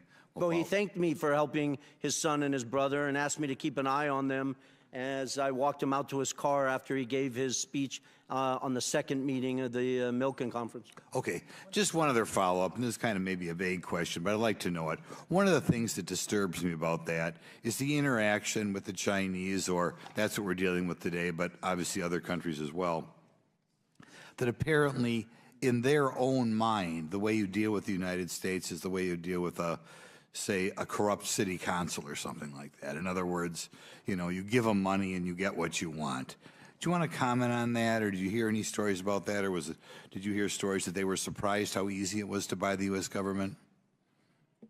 Well, I think it was time's expired, but answer the question. But please feel free to answer the question. Yeah, I think CFC, and there's tremendous evidence, believed that they were bribing the Biden family, and they were doing it via Hunter Biden. It's kind of shameful. Thank you. Very good. Chair now recognizes Mr. Khanna for 5 minutes. Thank you, Mr. Chairman. Mr. Parnas, can you tell me about your meetings with Dmitry Firtash and why you believe the Trump campaign used his services? Yes, well, I was sent to meet with Dmitry Firtash because Dmitry Firtash had resources. He's an oligarch that was in Vienna waiting to be extradited to the United States, but he was very close with Vladimir Putin, Ukraine, and lots of characters in that part of the world. And my objective at the time was to have him help us lean on Mykola Zlochevsky and get dirt on the Bidens. And what type of dirt were you trying to get? We were searching for Hunter's hard drive that we were told was out there. We were searching for bank records to validate certain bank records that was given to me, Hunter's personal bank records that was given to me by John Solomon that he said he got from the FBI. To validate certain payments that were going for car purchases. But the objective was to try to find a link from any of the payments that would go into Joe Biden's account. And who told you to get this dirt? Well, who told me? Rudy Giuliani. Anyone else that you remember? John Solomon. I mean, everybody that was part of the team. I mean, did Bill Barr know that you were involved in getting this dirt? Absolutely. Bill Barr was notified of our investigation from the day he took office. Did you ever have a conversation with Bill Barr of being lenient towards Dmitry in his role, in Bill Barr's role as Attorney General? I personally did not, but I was witness to Victoria Tunzing and Joe DeGeneva having a conversation with Bill Barr about Dmitry Firtash. What did they say to Bill Barr? Basically, they were telling him that the charges were false and that he needs to drop the charges and basically end the case. And why did they tell him to drop the charges on this Russian oligarch? Because Dmitry Firtash was going to help us getting dirt on the Bidens or whatever else the Trump campaign needed. So my understanding is you have the Trump campaign telling you to talk to a Russian oligarch to get dirt on the President of the United States for political reasons, and then someone from the Trump campaign is talking to the Attorney General to drop the charges because this foreign national is helping get dirt on a political candidate? Absolutely. Did Bill Barr indicate any willingness to drop the charges? After a meeting that Victoria Tunzing and Joe DeGeneva had with DOJ, they came back and informed me that we're going to Vienna because to tell Dmitry Firtash everything's going to be okay. Do you know if Bill Barr in any way told you to say that? I was not privy to in that meeting, no. Do you have any evidence that Bill Barr would have indicated to signal to Dmitry that the charges would be dropped? Only from conversations from Rudy Giuliani or Victoria Tunzing. And what did they say about what Bill Barr said? They basically told me that this would be taken care of as long as Firtash played ball, and that's the message they relayed to me to tell Firtash. And they said that Bill Barr was conveying that to them directly? Yes, after meetings. There were several meetings. There was a private meeting where Rudy Giuliani went and bumped into actually Bill Barr at the Trump International Hotel, and he used that as a moment to take him aside, speak to him. And then there were certain official meetings through official channels where Victoria Tunzing met with him. So, yes. Do you know anything, if anything was done with the charges? Till this day, Dmitry Firtash is not here. Do you believe that Bill Barr should be investigated for his conduct in potentially dropping these charges? I absolutely believe that. But not only that, I believe Bill Barr should be investigated into the cover-up and trying to silence me to get the truth out of what really happened in Ukraine. And explain the cover-up and what you believe he should be investigated with your last minute. My arrest was set up strictly to shut me up, to seal my documents, take away all my information, and turn me into a crazy man that had no way to prove what was going on. But the real story was Bill Barr was trying to save Donald Trump from impeachment and use me as a scapegoat. What he didn't realize was Donald Trump was not going to stop and was continue doing what he wanted to do. And that's why it blew up in Bill Barr's face. He also hired special counsel at the time, Brady, to look into Ukraine. When we tried to reach out with my attorney to special counsel Brady, he never returned our phone call. Nobody wanted to hear anything I had to say that had to do with Ukraine, Donald Trump, or Rudy Giuliani. Mr. Chairman. Will the gentleman yield? Yes. Thank you. Mr. Parnas, I just want to say you have stuck to the facts today. We don't hear bombast and rhetoric from you, but you're telling a true story, and you've conducted yourself with great purpose and great dignity, and I know your son is here with you today, and I hope he and the rest of your family are proud of what you're doing for America. Yield back. Thank you. Chair now recognizes Mr. Donalds from Florida for 5 minutes. Thank you, Chairman. It's been an interesting hearing so far. Let's actually get to the actual paper trail of money flow from the CEFC into the bank account for President Joe Biden.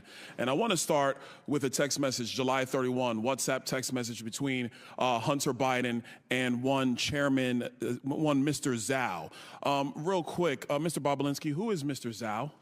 Zhao? Congressman Donalds, I'd just actually like to spend 20 seconds.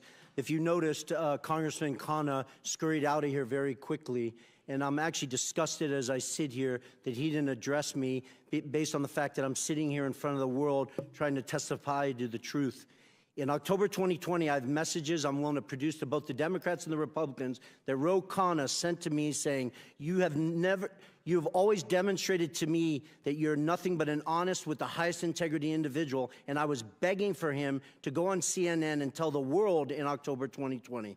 I have extensive emails with Congressman Ro Khanna in 2021 and 2022 where I begged him and his staff to sit down with me and look at my BlackBerry phones that the Democrats are so focused on, to hire forensics experts and go through all of the factual information I had. So the fact that he did not even address me and then scurried out of here is disgusting to me. All right. Sorry, Mr. Donalds. I'll answer your question now. All right, so we're gonna have to come off of that because now we're at 3 minutes, 30 seconds.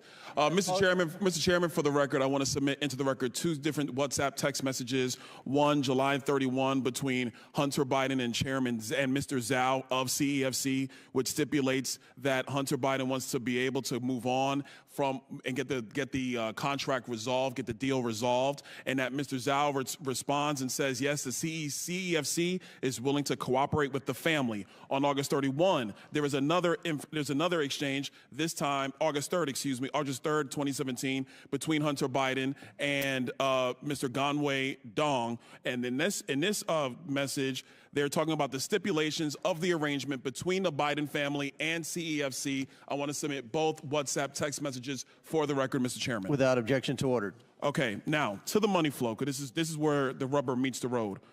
On August 3rd, they actually stipulate through WhatsApp text messages the exact stipulations of the deal. On August 4th, $100,000 is wired into Owasco PC from CEFC infrastructure. Mr. Chairman, I want to submit for the record a portion of the bank statement for the time period August 3rd of 2017 to August 31, 2017, stipulating $100,000 going from CEFC into the bank account of Hunter Biden through Owasco PC. Without objection, to ordered.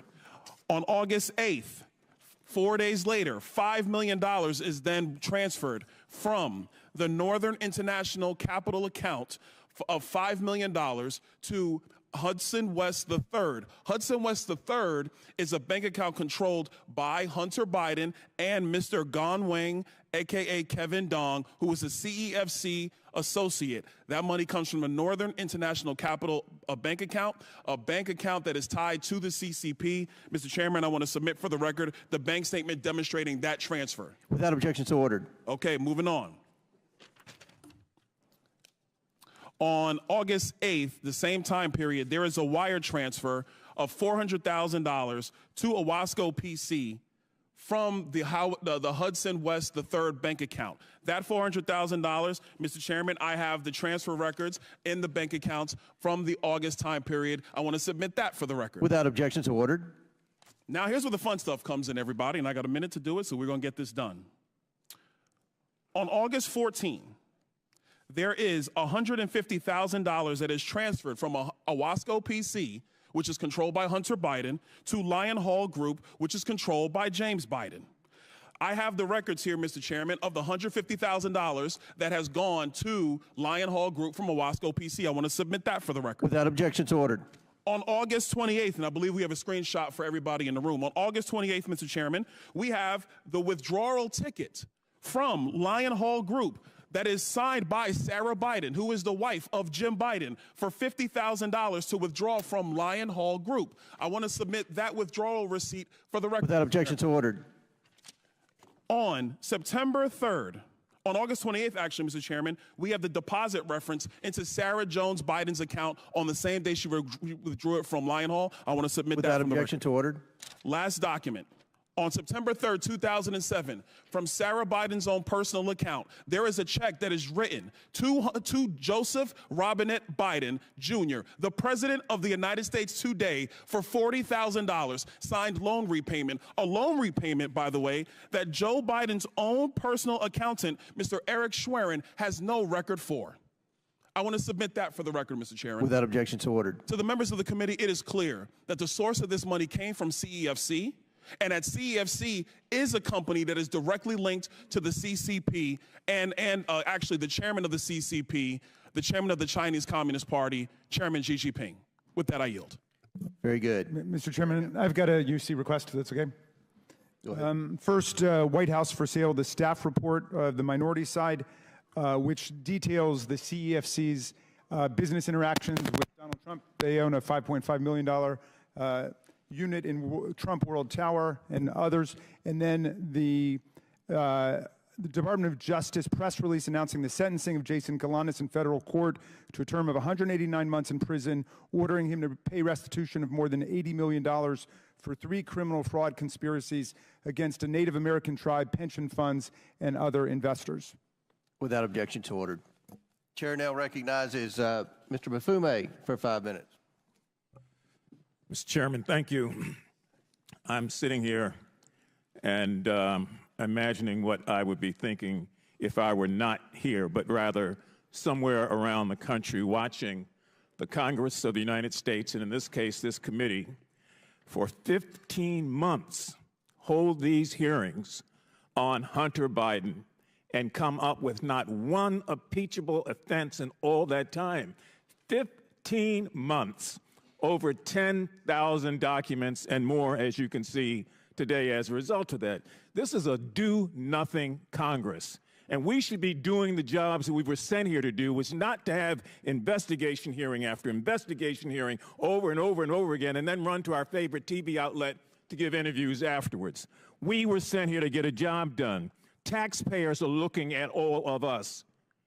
Meanwhile, Americans, black, white, Asian, Latino, Native American, and their families are wondering what the hell is going on. Is this another investigation hearing in this 15 months that has yielded nothing at all?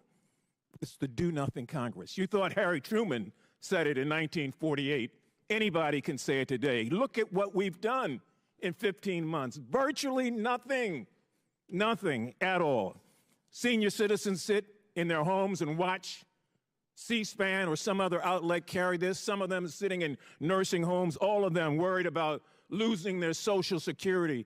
They're on fixed incomes, and they expect the Congress to use its time and its energy to deal with things that affect them directly. Students are defaulting on loans to colleges all over the country, and no one wants to talk about that. Health care is inadequate in most places in this country. And diseases are ravaging our communities, and people assume that at some point the Congress will deal with that. And so whether it's cancer, cardiovascular disease, kidney disease, diabetes, HIV, stroke, the disparities in the health system say, please, please give us a little bit of your time also when you're not dealing with Hunter Biden and when you can't prove that he's done anything wrong. Crime is out of control. White collar as well as black collar. And assault weapons are still being used every day to shoot and kill innocent children and Americans. And we're sitting up here talking about something that we've talked about for 15 months with no substantial evidence. Can't get humanitarian aid to Palestine. Can't get military aid to the Ukraine. Children are looking and wondering what the hell is going on. Is that what politics are about? So we are doing a disservice. I know I'm supposed to be asking questions, and Mr. Parnas, I may have one or two for you, but I am so outraged at a do-nothing Congress, just pointing the finger over and over again, and people are hurting, looking for real help. Can't deal with immigration because Donald Trump calls up and kills the immigration bill, and yet people say that's a major issue, is it? I haven't seen the sort of attention that we thought we were putting to that or anything else. And so this particular hearing will probably be followed by another hearing and another hearing and another hearing until this Congress expires in January of next year. And we haven't done a damn thing to move the ball forward, except make accusations. Life is too short. Now, maybe some of you have a guarantee you're going to be around forever, but I don't. I came to this body first in 1987. I worked under Ronald Reagan and the first Bush and Bill Clinton and Donald Trump and now Joe Biden. This Congress is not doing anything. It's not like the previous Congresses, trust me. That's why people have such a low esteem of those of us who say, well, I'm Congressman so-and-so. People on the street don't buy that. They don't see the action. So I'm done. I know I've exhausted my time. Mr. Parnas, a couple quick questions, and I'll let you go. Is it your understanding that Rudy Giuliani worked for an individual identified by the Trump administration as a Russian agent? Yes. Do you know what these Russian line actors were trying to do? Quickly. Push a conspiracy theory about the Bidens. Did you know that, did you warn Rudy Giuliani? Yes, I did. And what was his response, succinctly? He told me that he agreed with me, but then proceeded to work with these people behind my back. And these people have been identified as Russian agents. Yes, sir. And we've got a meeting here of Mr. Giuliani with one of those. I'm disgusted, as most people are, about this process. And the only way we get to a point where we get things done is that we learn to talk to one another across the aisle without having another conspiracy theory after another one after another one. You don't buy trust that way. You buy contempt. I yield back. Chair recognizes Lisa McClain for 5 minutes. Thank you, Mr. Chairman. I want to start off by saying I think most Americans are taught at a very young age that you are who you surround yourself with. I think keep that in a premise as I sat here and listened to everyone talk about how Hunter Biden is just this golden boy. I mean, are we really supposed to believe that Hunter Biden is the golden boy? His associates, such as Jason Galanis and Devin Archer, are felons convicted of fraud, yet he is the golden child. I want to talk about examples of Biden's influence peddling scheme. This time, it was Romania. It follows the same general pattern as we have seen with other countries like China, Russia, Ukraine, and Kazakhstan. Here's the pattern. It's really simple. A corrupt foreign oligarch needs access to the U.S. government. Hunter Biden sells influence to the U.S. government. The oligarchs pay up. So let's just take a deeper dive into this Romanian scheme. Mr. Bobulinski, who is Gabriel Popovich?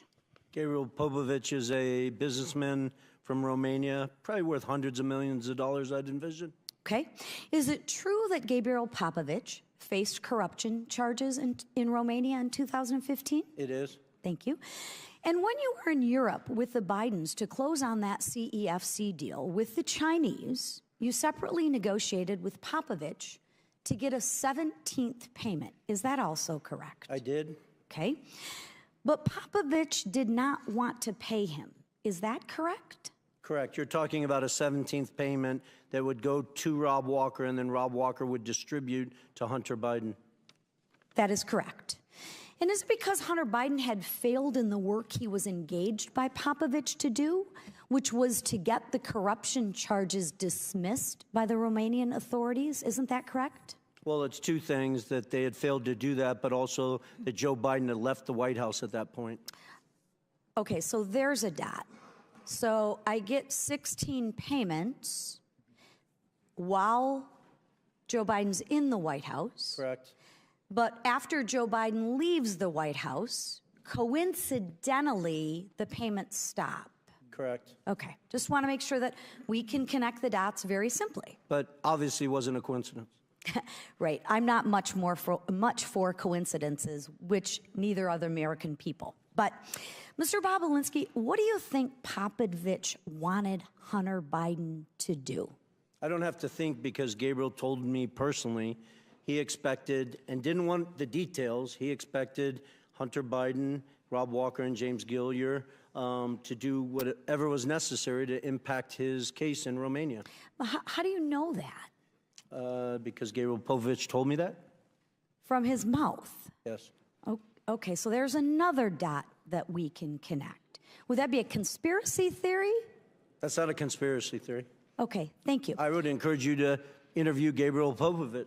Thank you. Lastly, after claiming he wanted a public hearing, Hunter Biden decided to skip today. Why do you think he skipped the hearing today? Is that a rhetorical or serious? Well, I don't think he wanted to sit next to me because obviously I've emphatically stated he perjured himself in his transcribed interview with the committee, as did his uncle, Jim Biden. And for every fact he claims or wants to say I was high on drugs or obfuscate, I can show a document, a text message, a recording that is confirmed that he's lying. Well, let's not let the facts get in the way of a good story, right? Here are the facts. Highly disappointing that he's not here, though. I would agree.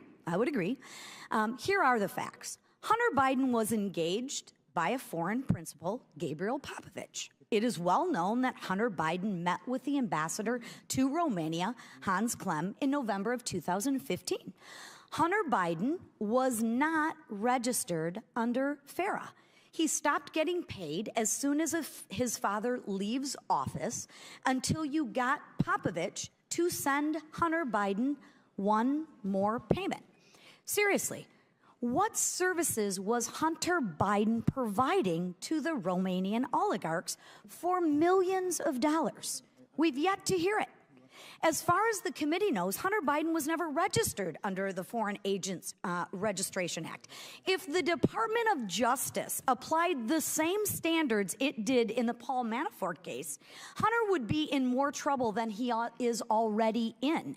Mr. Chairman, there are real FARA issues here that we need to continue to look at. And with that, I thank you for being here, and I thank you, Mr. Chairman. Absolutely. Thank you. Good job. Chair now recognizes Ms. Ocasio-Cortez from New York. Thank you, Mr. Chair. Mr. Bobulinski, I heard your opening statement. It's submitted to the record, part of our proceedings. I have a quick question. Simple.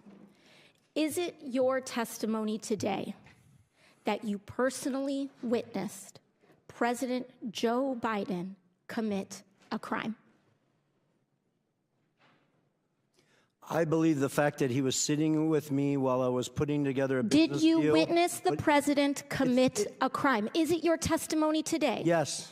And what crime have you witnessed? How much time do I have to go through it? It is simple. You name the crime.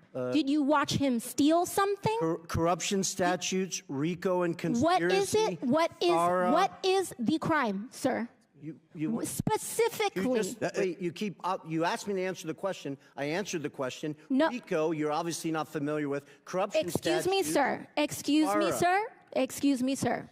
RICO is not a crime. It is a category. What is the crime? It's a category of crimes that you're then charged You have charges. A long 100 You have charges.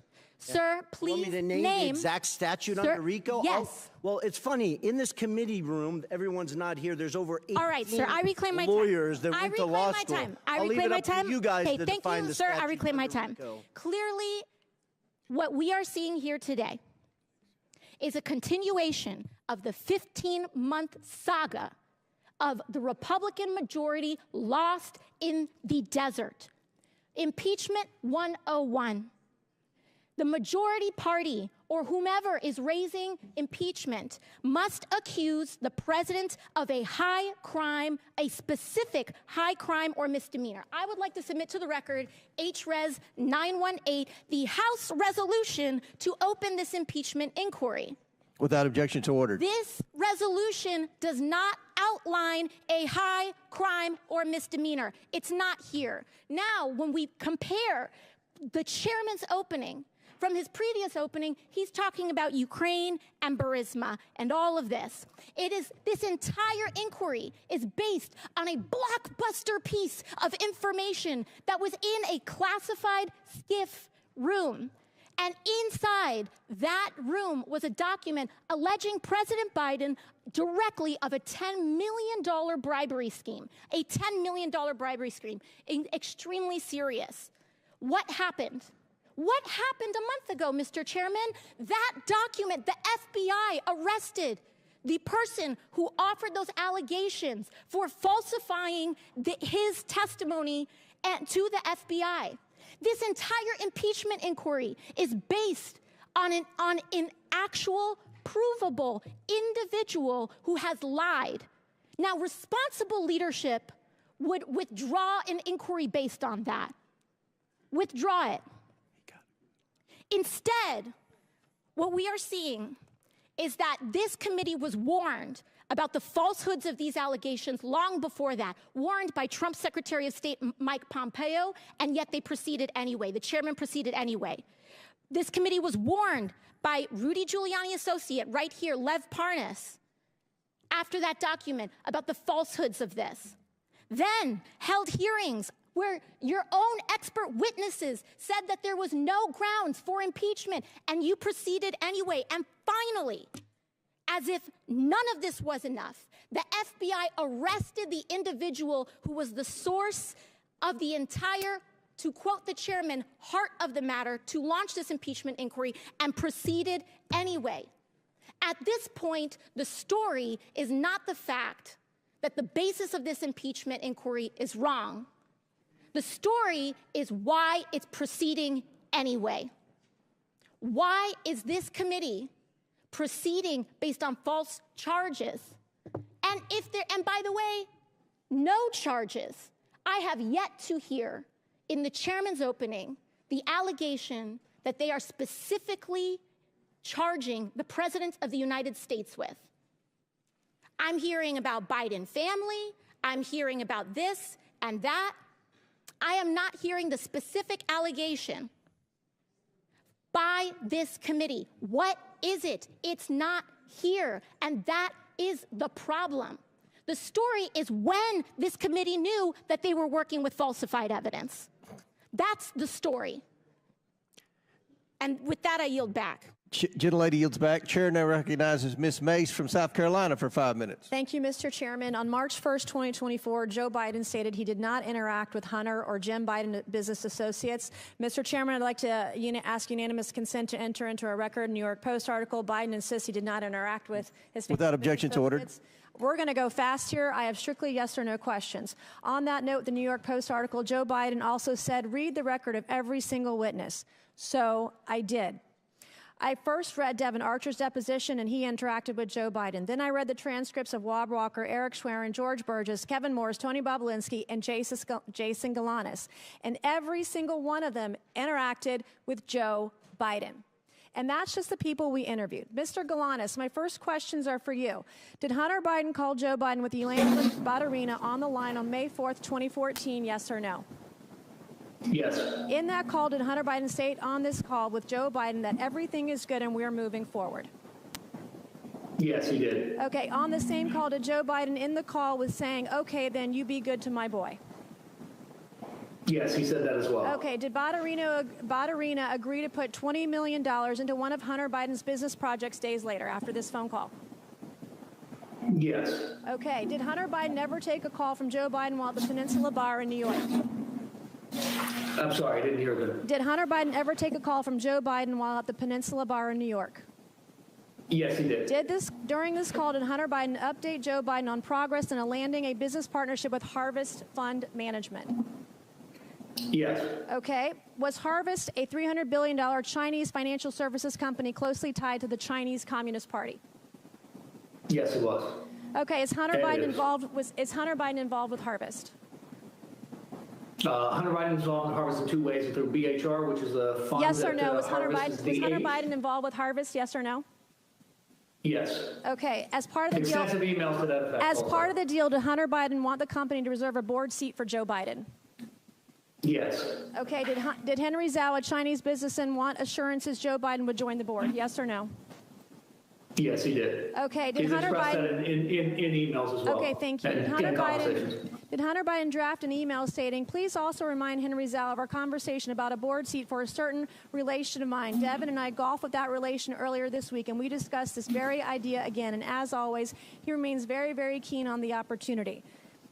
Here is a photo of Joe Biden and Devin Archer and Hunter Biden golfing days before the alleged email draft. Do you believe a certain relation of mine refers to Joe Biden? I don't think there's any question. It was based on first-hand conversations with Devin Archer, who was in that picture and at that golf meeting. Did you ever meet with Devin Archer where Hunter took calls from his father? Yes. Okay, during one of these phone calls, did Hunter Biden tell Joe Biden that he and Henry Zhao needed help getting, quote, getting across the finish line? Yes, that's correct. Okay, Mr. Bobulinski, do you recall receiving an email that floated the possibility of giving 10% ownership of Sinohawk to Joe Biden through Hunter Biden? Yes. Okay, my last questions are for both of you very quickly. Mr. Bobulinski and Mr. Galanis, you both stated you were told not to use Joe Biden's name in communications, correct, Mr. Bobulinski? Correct. Mr. Galanis? Yes. Okay. Did Joe Biden participate in phone conversations and meetings with Hunter Biden, his business associates, and foreign interests, yes or no? Mr. Bobulinski? He clearly did. He Okay, Mr. Galanis, yes or no? Yes. Okay. In Hunter Biden's deposition, he said he did not involve his father in his business. Did Hunter Biden lie under oath, yes or no? Mr. Bobulinski? Yes. Mr. Galanis? If that's what he said, yes, that would be untrue. Is Joe Biden lying when he says he did not interact with Hunter Biden, Jim Biden, their business partners, or forward interests? Yes or no? Yes. Mr. Galanis? Yes. All right. In a debate on October 22nd, 2020, Joe Biden denied Hunter Biden made money from China. Then Hunter Biden and his business associates and foreign interests include money from Chinese businesses, business partners, and or interests. Yes or no? Mr. Bobulinski? I'm sorry, did the Hunter Biden family receive make money? from Chinese Correct. business Yes. interests? Mr. Galanis? Did Hunter Biden receive money from Chinese business interests? Yes or no? Yes, he was. Okay, thank you. He had economic interests, and yes. All right. Joe Biden has regardless. repeatedly claimed that he was not involved in Hunter Biden, Jim Biden, or any other Biden family business deals. Today, our witnesses have proved otherwise. Today, we've established Joe Biden lied about interacting with Hunter Biden's business associates. It is my belief Joe Biden is the closer for Hunter Biden, Jim Biden, and their business associates and foreign interests. Good luck to the left proving otherwise. Thank you, and I yield back. Gentlelady yields back. Chair now recognizes Ms. Porter from California. The title of this hearing is Influence Peddling, Examining Joe Biden's Abuse of Public Office. Look, the impeachment inquiry is dead. If it was on life support, my colleague Ocasio-Cortez just killed it. There is no allegation of a specific crime. President Biden didn't do anything wrong. There's zero evidence of that. And still, both Democrats and Republicans and the media treat these hearings like the Super Bowl. But no one ever wins, and Americans always lose. So I've got a fresh direction for this hearing. All we have to do is cross off the part after the colon. There, just influence peddling. We should have a policy discussion about how to stop government officials from using their positions to get money or favors. Now, that is a real hearing, one that nearly every American, regardless of party, wants us to hold. We could start by talking about how senior executive branch officials can leave public service, wait just 1 year, and then legally become lobbyists for big corporations, scoring their new employers profitable government contracts and favorable regulations. They can even be paid by the big corporations during that short 1 year while they are waiting to become lobbyists as a down payment for their future ability to peddle influence. That's wrong. For the panel of witnesses, by show of hands, as Americans, would our witnesses support extending this 1 year waiting period to at least 2 years? No, I would. Okay, so there we go. Republicans, Democrats, even convicted criminals, everybody supports that we should do more to stop influence peddling. This is the kind of good government reform that Americans of all political stripes support. And I should know, in 2022, I passed that exact reform as an amendment to the National Defense Authorization Act with a bipartisan majority vote. What happened to that amendment? Why didn't it become law? The answer is simple. Nearly 500 former members of Congress work for lobbying firms. And too many people around here want to follow in their footsteps, and so don't want to make it harder for government officials to become lobbyists. Ultimately, Democratic leadership under then Speaker Nancy Pelosi let the amendment get stripped out of the final bill. When I offered up the amendment again during this Congress, Republican leadership under then Speaker Kevin McCarthy never even put the amendment up for a vote. Both parties have let us down on fighting influence peddling and tackling corruption. But I'm hopeful we can begin a new approach in this very committee. The American people should know that regardless of party, should know that an investigation was conducted into whether Joe Biden did anything wrong. We followed the evidence to where it led a dead end. So this impeachment inquiry should end today. And where should we go from here? We should stop partisan attacks on each other and address the real problem, that the American people believe that the rules that prevent corruption are way too weak. To stop politicians on both sides of the aisle from influence peddling. This committee should be working together in a bipartisan way to change the culture of Congress, to crack down on influence peddling and corruption, and just as importantly, to stop the perception of it. Let me give you some facts. I don't even need a whiteboard for this one. 495 former members of Congress work for lobbying firms. 467 members of Congress take corporate PAC money. 78 members of Congress violated the Stock Act last Congress. Clearly, we have our work cut out for us. So let's start the conversation today on what a bipartisan ethics reform package could look like. Here are the organizations that could have come today as witnesses so we could have had a productive conversation. Oversight staff, do you have your notebooks ready? Citizens for Responsibility and Ethics in Washington, Common Cause, Project on Government Oversight, Public Citizen. With the right witnesses and the commitment to doing what the American people want, this committee can have a real conversation about the problem of influence peddling. And we can pass legislation to create badly needed ethics guardrails. That would be real work, not a real circus. I yield back. Before I recognize Mr. Timmons, Ms. Porter, I think you are sincere, and I look forward to working with you on that legislation. Chairman, can we take a 5-minute break? I need to go to the bathroom. Let us get one more, and then we'll do that. Chair recognizes Mr. Timmons for 5 minutes, then we'll take a break because we have votes coming up anyway. Thank you, Mr. Chairman. At our hearing last July, I laid out the scheme that the Bidens concocted to sell the Biden brand, netting almost $30 million for various members of the Biden family. This scheme was repeated with various clients in Kazakhstan, China, Romania, Russia, and Ukraine. I'm going to spend my time on just one instance, Ukraine, specifically involving Burisma, which netted Hunter over $3 million during a 3-year period. And to clarify the criminal offenses being alleged, for Hunter Biden, it is conspiracy to commit bribery, 18 U.S.C. Section 201 B, 2A, and C. And for Joe Biden, it's conspiracy to commit extortion under color of official right, 18 U.S.C. Section 1951 B2. And if you want a refresher on those, just look up Senator Menendez and his wife's indictment. So let's start with this. Foreign client has a problem. I've got an email here from Vadim Pizarski, the Secretary of Burisma. And he is advocating that Hunter Biden intervene with high-level U.S. officials to facilitate meetings and communications expressing their positive opinion of Zlochevsky, the president of Burisma, to the Ukrainian president, chief of staff, prosecutor general, with the ultimate purpose to close down any cases against Zlochevsky in Ukraine. This is dated November 2nd.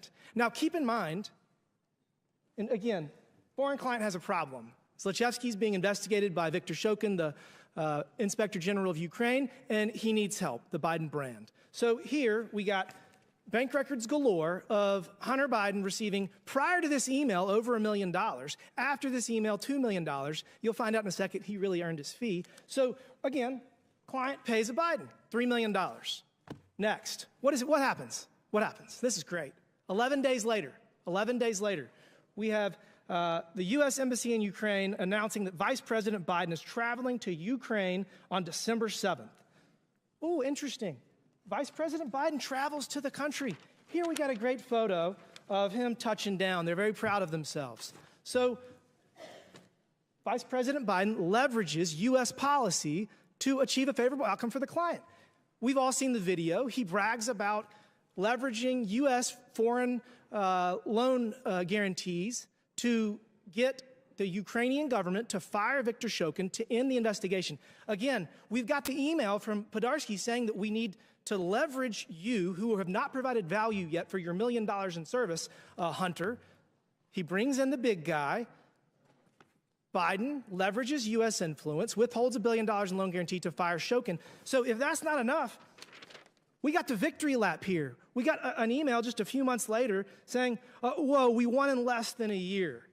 You brought us in, so take a victory lap. So look, I mean, this is straightforward. This is straightforward. Pay to play. It is bribery. Hunter Biden was paid $3 million at the lowest point in his life. He testified in the deposition that he was drug addicted, that he's never been to Ukraine. Yet he's paid $3 million to get his father to go to solve his client's problem. That is the scheme. Mr. Bobulinski, does this sound like the scheme that you've seen the Biden family do? I wasn't involved in Ukraine, but the facts surrounding this are very similar to CFC and Romania. Thank you for that. So this is the thing. If Hunter Biden were here, we would be able to ask him some questions, maybe clear this up. But he's not. He's not here. And what's interesting is that just yesterday, Peter Navarro reported to federal prison in Miami for 4 months for not showing up in front of the January 6th committee. And I want to point out to everybody that the January 6th committee was procedurally defective under House rules. It was procedurally defective because the minority leader did not get to appoint members to that committee. The United States House of Representatives Oversight and Accountability Committee is a procedurally perfect committee. And we have authority to subpoena Hunter Biden, and he has to show up. He has to answer these questions, and he has to tell the world that his father didn't leverage U.S. foreign policy so he would get $3 million. This is no different than what Senator Menendez did. And look, the American people are not buying this nonsense y'all are selling. We must restore their faith in our institutions. And we have to stop this ridiculous two-tiered system of justice where the Department of Justice persecutes President Trump and hides Hunter Biden behind every corner. I mean, this is not the United States of America that the American people deserve, and we have to get our country back on track. With that, Mr. Chairman, I yield back. Mr. Chairman, parliamentary inquiry. Did the committee subpoena Hunter Biden today? Chair recognizes, pursuant to the previous order and at the request of the minority witness, the chair declares the committee in recess for 10 minutes. Then we're going to come back in here, and then we may have to recess again for votes. Thank you, Mr. Chairman. Today's hearing is another unfortunate attempt by my Republican colleagues to muddy the water in an election year with no proof, no evidence, no wrongdoing at all by President Biden. The American people are tired of this charade. As I said before, my Republican colleagues simply grasp at straws that do not exist. While House Democrats in the Biden-Harris administration work to cut costs of prescription drugs, expand student loan forgiveness, and mitigate the threat of gun violence, Republican members of Congress continue to chase after Russian disinformation campaigns from the 2020 election, which have been thoroughly debunked again and again. And, as usual, in this committee, we know who is in charge. It is the bondless, broke bluffer, twice impeached, 4 times indicted, insurrection initiator, election denying, self-declared dictator on day one, and puppet for Putin. The one who wants to terminate the Constitution and defund the FBI. The one who romanticized exchanging of love letters with North Korean dictator Kim Jong-un. The one who just last week embraced autocrat Orban of Hungary to discuss their diabolical plans to destroy our democracy. The one who proposed a policy to ban Muslims from this country. The one who just this week said any Jewish person who votes for a Democrat hates their religion and Israel. The one who called neo-Nazis carrying tiki torches chanting, "Jews will not replace us, good people." The one who referred to African nations as, I quote, shithole countries. The one who called NFL players, the majority whom are black, sons of bitches for taking a knee in protest of the ever-present racial inequality and police brutality that continues to pervade our justice system. The one who called Mexicans rapists and promised to build a wall and have them pay for it, and in case you missed it, it didn't happen. The one who told women of color from born in the United States, elected to Congress and serving on this very committee, to go back to their own countries. The one who bragged about grabbing women by their